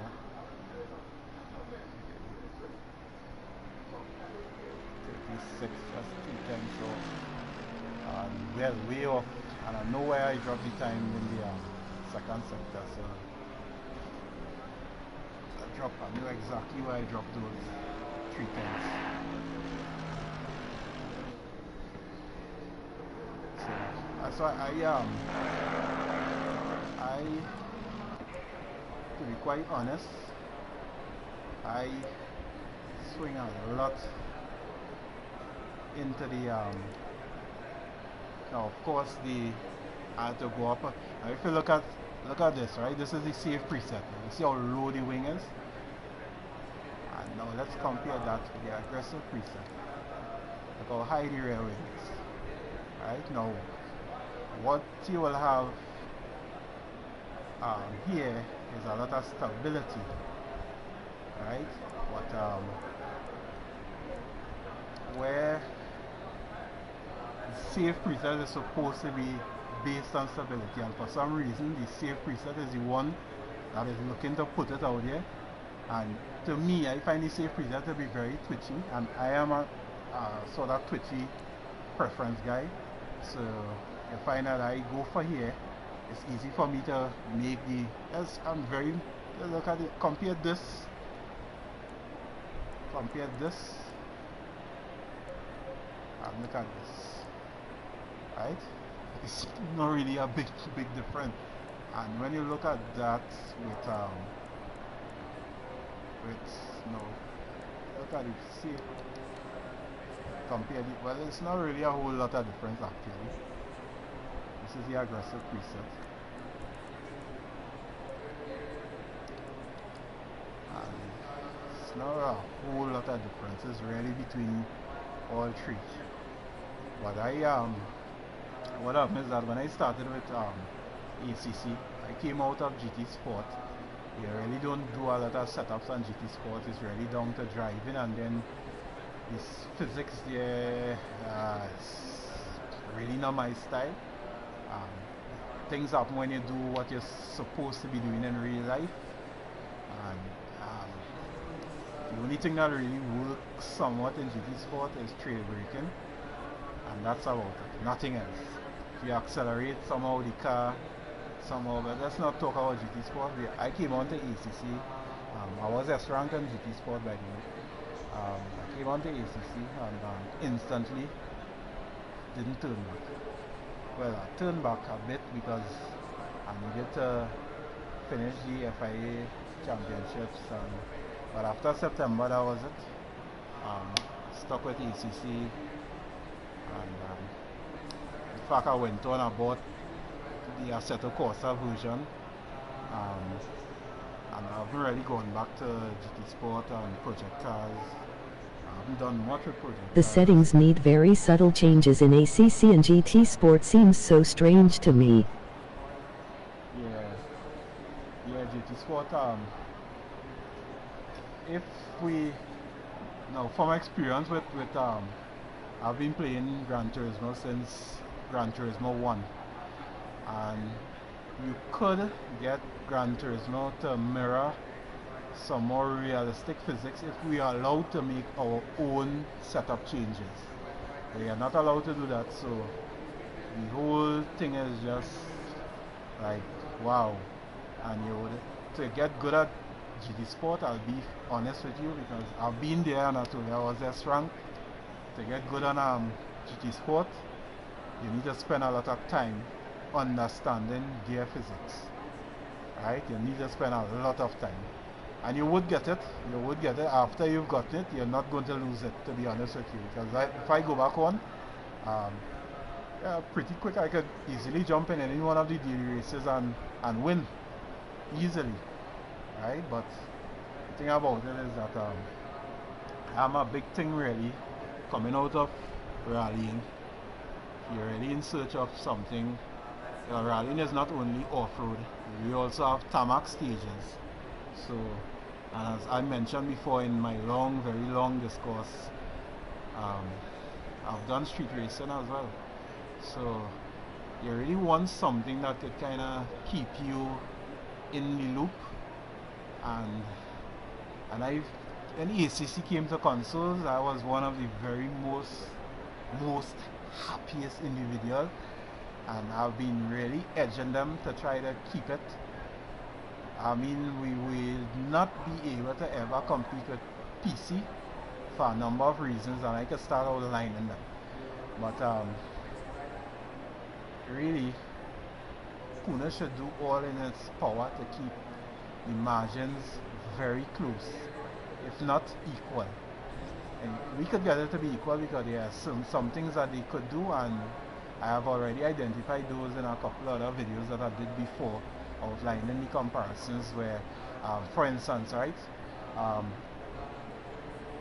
if I were to compare track to track, PC with console, I will show you, despite sometimes they may claim that some things are similar, I will show you some of the outstanding differences, and my reasons for picking these things up is because being a rally driver, we do what we do on site as well as listening. So if I were to come out here, I'm not going to complete the weekend, give these guys a lot of trouble, but I don't think I have the mental energy to really continue the weekend. If I were to come out here, I'll show you for one audio, and you will see my tires are up on 100%.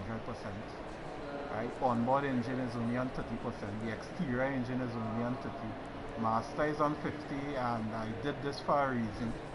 I'll come back to that. Chassis is 31%. It's just about where you would hear when you are on cold tires, there are some areas of the track you want to avoid.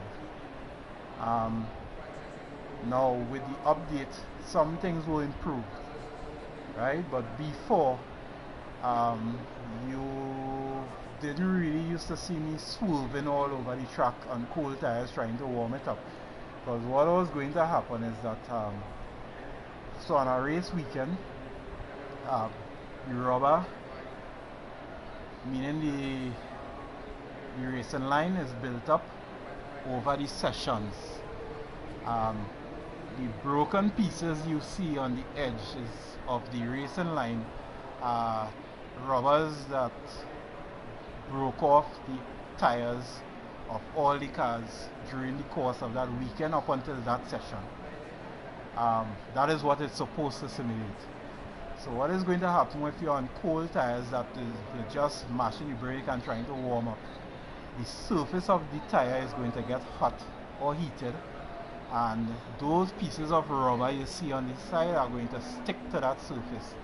And on certain cars, the AMG is one, the Lamborghini is another, and the Honda, which is a car that I am faster with.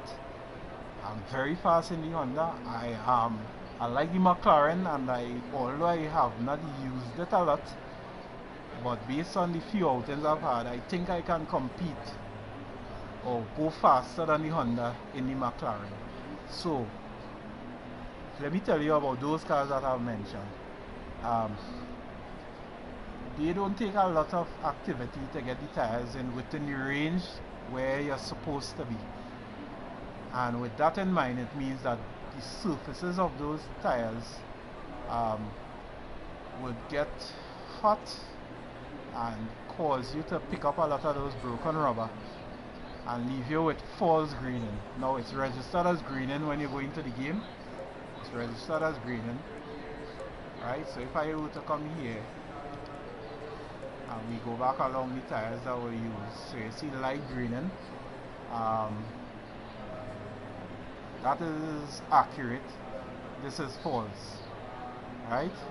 I did a lot more laps on the first tire during the practice session compared to here, right?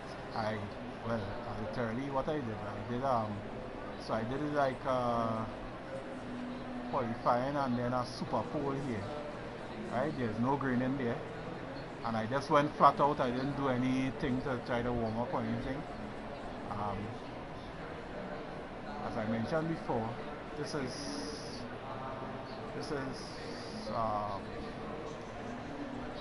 greening is false, because what I was doing, I was braking and swerving and all this sort of thing, and the wear is significantly less having done more laps here compared to here, right?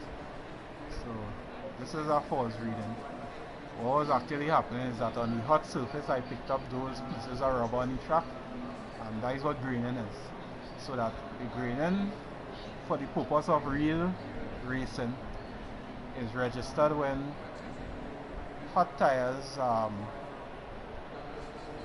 starts breaking off in patches, and those pieces of rubber immediately cling to hot surfaces of that same tire, or maybe the tire at the back. So you lose pieces on the front because it's too cold there, and you pick it up on the rear, which is heated because, again, bias rear. So the rear, the surface would be a little more. As the old saying goes, the devil is in the detail, and UV spotted some great things, very helpful info that not many would see. Yes, it is. It is, Toby, and you're on point there. You spotted some great things, very helpful info that not many would see. Yeah, so because when this game came to console, I was on it, and I was like really on it. Even though Gran Turismo, I spent a lot of time and thing, but I was like in the middle of competition with Dirt Rally 2.0, and ACC caused me to sort of lose focus on what I was doing. I was really hoping to qualify and get into the the like semis, the esports semis, the qualifiers would take you into the semis, and then you go into the finals, and I was really pounding it out to get into the. I don't even think I was streaming what I was doing, but I was decent. And when ACC came out, if you were to go back, you're not able to do that. If you were to go back, you would see that I missed a couple of the rounds as well, because I was like really on ACC. So there's a lot that I picked up on, because that's me. I need to know what is there and what I need to do in order to get up there with the others and so on, so that leave the session here. I'm tempted to do the hour race with them, but I don't think I would tell you what, at 95, see the 43s these guys doing here, they are going to do 43 mids during the race, which is what I am also able to do on my own setup. Right, so I wouldn't really bother to go and do the 1 hour race. That's where I was tested, is that running the guys at 100, those guys are doing 42s high, 42.9s, 1 lap maybe, but they have that potential. And what is happening is that Stores is finding himself sort of following exactly what the car in front is doing, so that I am behind him, and if I don't get him out of the way early, he and as well as the Audi, if I don't get those two, Mitchell is dangerous, even though McDowell is on pole, but he's just 0.126, and Mitchell is dangerous once he's warmed up and so on, dangerous to the points where even though it was said that with the update the AI is not supposed to do that, but let me point out the guys that are going to defend like hell. Mitchell, Haas, Eng, you have Sirotkin. Sirotkin would make mistakes. Sirotkin is going to give you a hell of a defense here. Go down the line again. Zander is not really going to defend much. You dive on the inside every year with him. Every year you dive on the inside with him. Not in real life, I don't do that. Van der Zand in real life, if you look at what I found myself doing in preparation for my practice, so before I go into any practice with any circuit, provided those circuits in the game is in real life, I pull up real races, and I went into one of the real 24-hour races that was done, and Honda was out in front. Right, they was out in front in practice into qualifying that caused them to even get a BOP, and in the race they was out in front. Right, I haven't finished watched the entire race. I probably watched about 8 hours of the race, and you could go and watch it. It's a race from last year. You could go and watch it, you would enjoy it. What was happening is that the Honda was in front. I think they were being followed by BMW. There were some incidents that took some of the other cars out, like the Bentley. 2 Bentleys had little incidents, little hiccups. One went out for good with one of the boilers blew, or cylinders for want of the proper term. So the cylinders blew, and that was it for the Bentley. Caught a fire trying to make it back to pits to see if he could repair it, which was good, because I think that was good. Everybody who encounter mechanical issues usually try to make it back to the pits, but there are certain issues that would not allow you to get there, and there are some things that you can do to, well, I think it's because he was in the race. I don't know if I think if you listen to he on board, I think he mentioned on the radio to the team what had happened. So he knew, as a matter of fact, he knew even before he came back out on the track. So they made the switch, driver switch and so on, but I think they knew what was happening. But if I was in the car at that point, what I would do, I would go into the slow map, or what they call the yellow car map, and try to take the car around, you may still have some sort of damage, but nothing like what happened in the end with fire being thrown out of the exhaust. And I knew, from the time I knew that a cylinder was down, you would have under race pace, which is a map 2 pace. What would be happening in the Bentley is that you would have this is a trick. I tried it once when I was in Honda during a race, but that isn't simulated here, right? But you can use one of the maps, like map 4 is what Honda use. If you wanna be aggressive in burning fuel, aggressive in acceleration mode, and outright fastest, map 4 is the fastest map. Always see a lot of guys who show you they do hot laps and so on. I often wonder if they knew that map 4 was the fastest and most aggressive map for Honda, that they might be able to improve the time that they did by a full second and more. Right? I have done it because I've done it. I've sort of plateaued myself using the map 1 that everyone does, and then I went on to map 4 and went like 1.2 seconds faster, right? So you can use those engine modes. There are engine modes in all the cars, I believe. I haven't gone through all. Oh yes, not all maps are the same for each car. But you can use those engine modes that burn a lot of fuel to cool the engine, right? Unfortunately, despite they say sim, even on PC, it is not being exactly simulated, and I can prove that it's not being exactly simulated, because if I go in map 4 on PC, I would become like wildly faster. I would need to change my setup first of all to use map 4 on PC, right?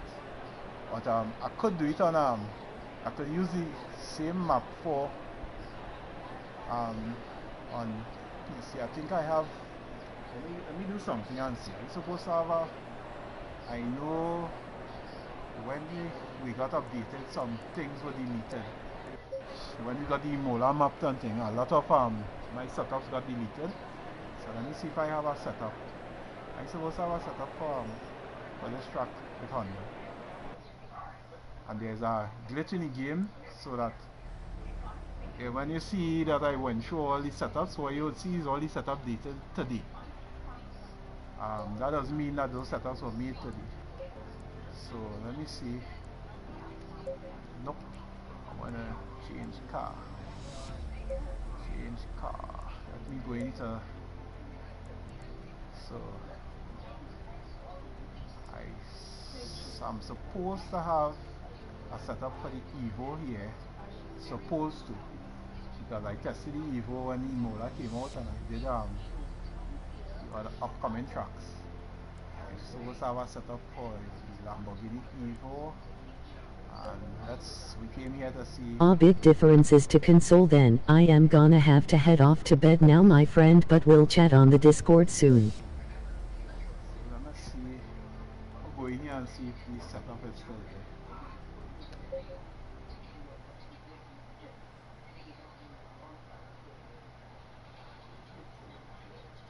Enjoy your racing. Okay, Toby, thanks for viewing.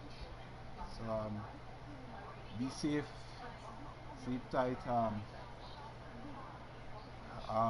Just before you go, if you're still on, let me just show you something with the Honda setup. I know it will be late.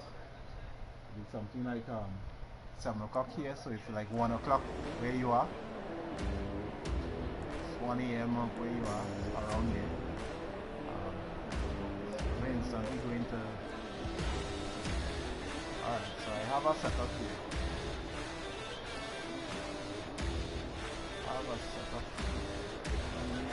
Okay, no worries, still here. Just put the. Let's put it. Change the fuel.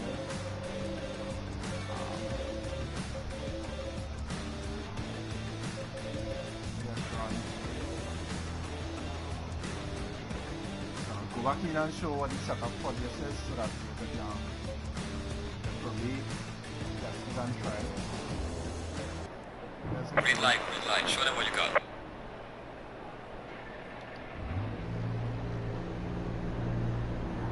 Meeting guys on track, so that's the risk I'm going to be running here because I don't want to keep you back too long.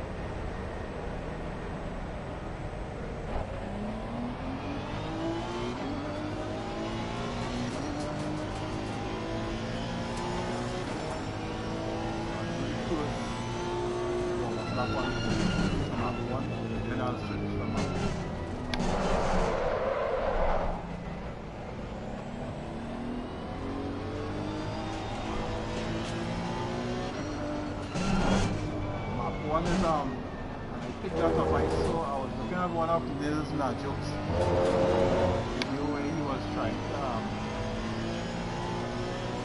was something with the NSS at the park. Listen to the I am a Honda guy, as I said.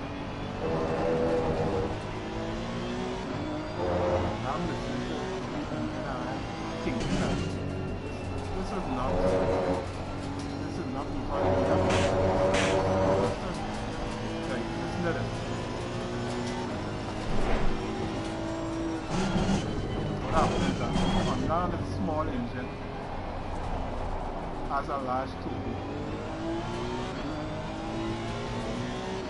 This way I'm going to go up on 4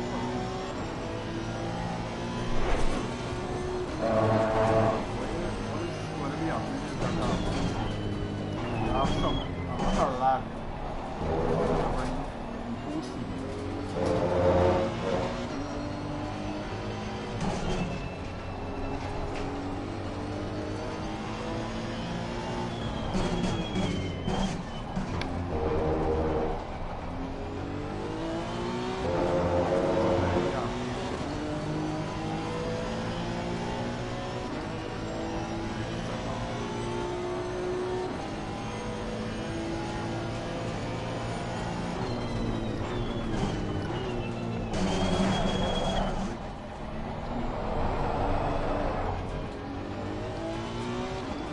What a great sound.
Light damage at the rear of the car.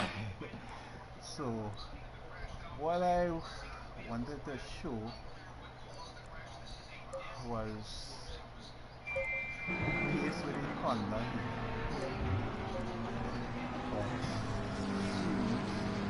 And as I said, I didn't touch this setup and it's showing the same date as the one below. So, that's wrong. Like wrong.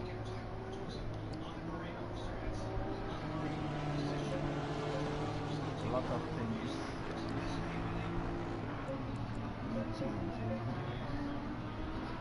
But that's what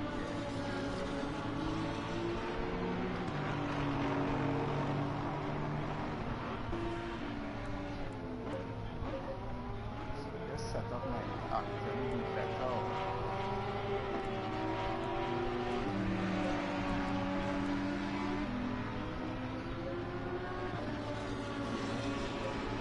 And that's another thing with the update, that a lot of what you normally would do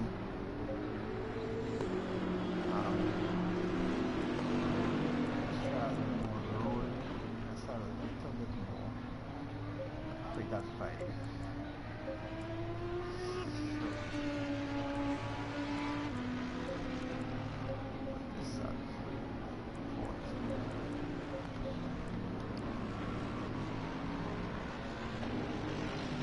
Dampers will not be secure.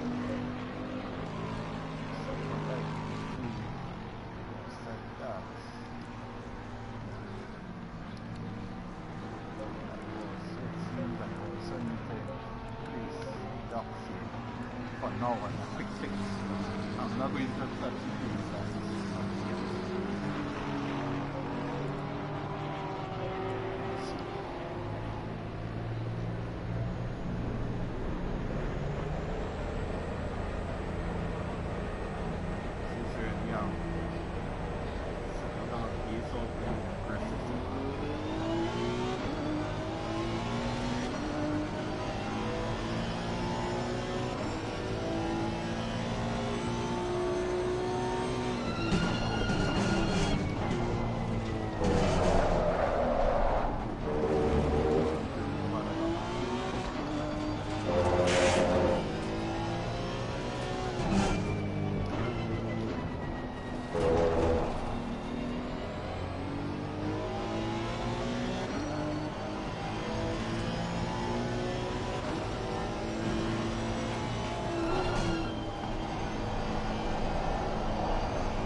Well done, mate. Your fastest lap so far.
Well done, mate. This has been your personal best.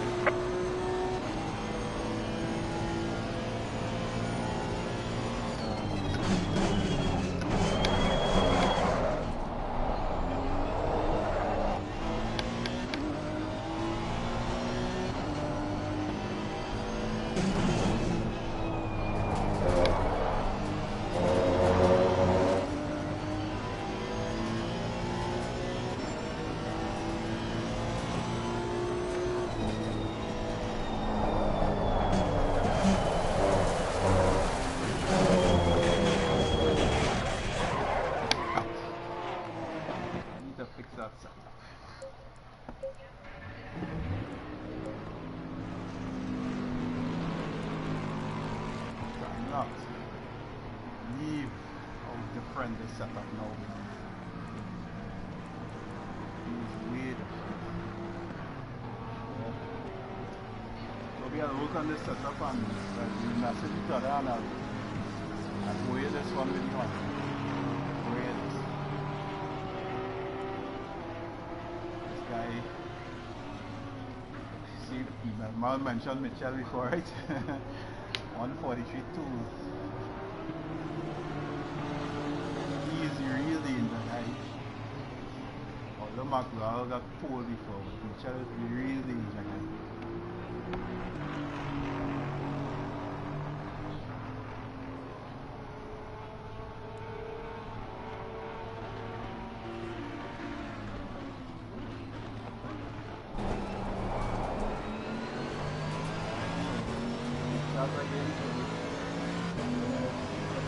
Stream here. Thanks for being up front for so long. That's a lot of hours again. A lot of hours, guys. Thanks, I appreciate it a lot. Alright, you be safe, you and the family.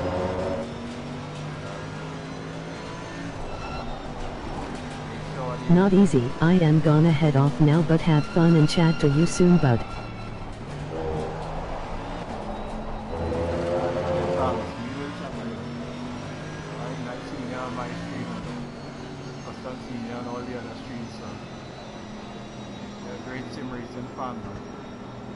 I hope to be putting out some more stuff soon, some real stuff as well.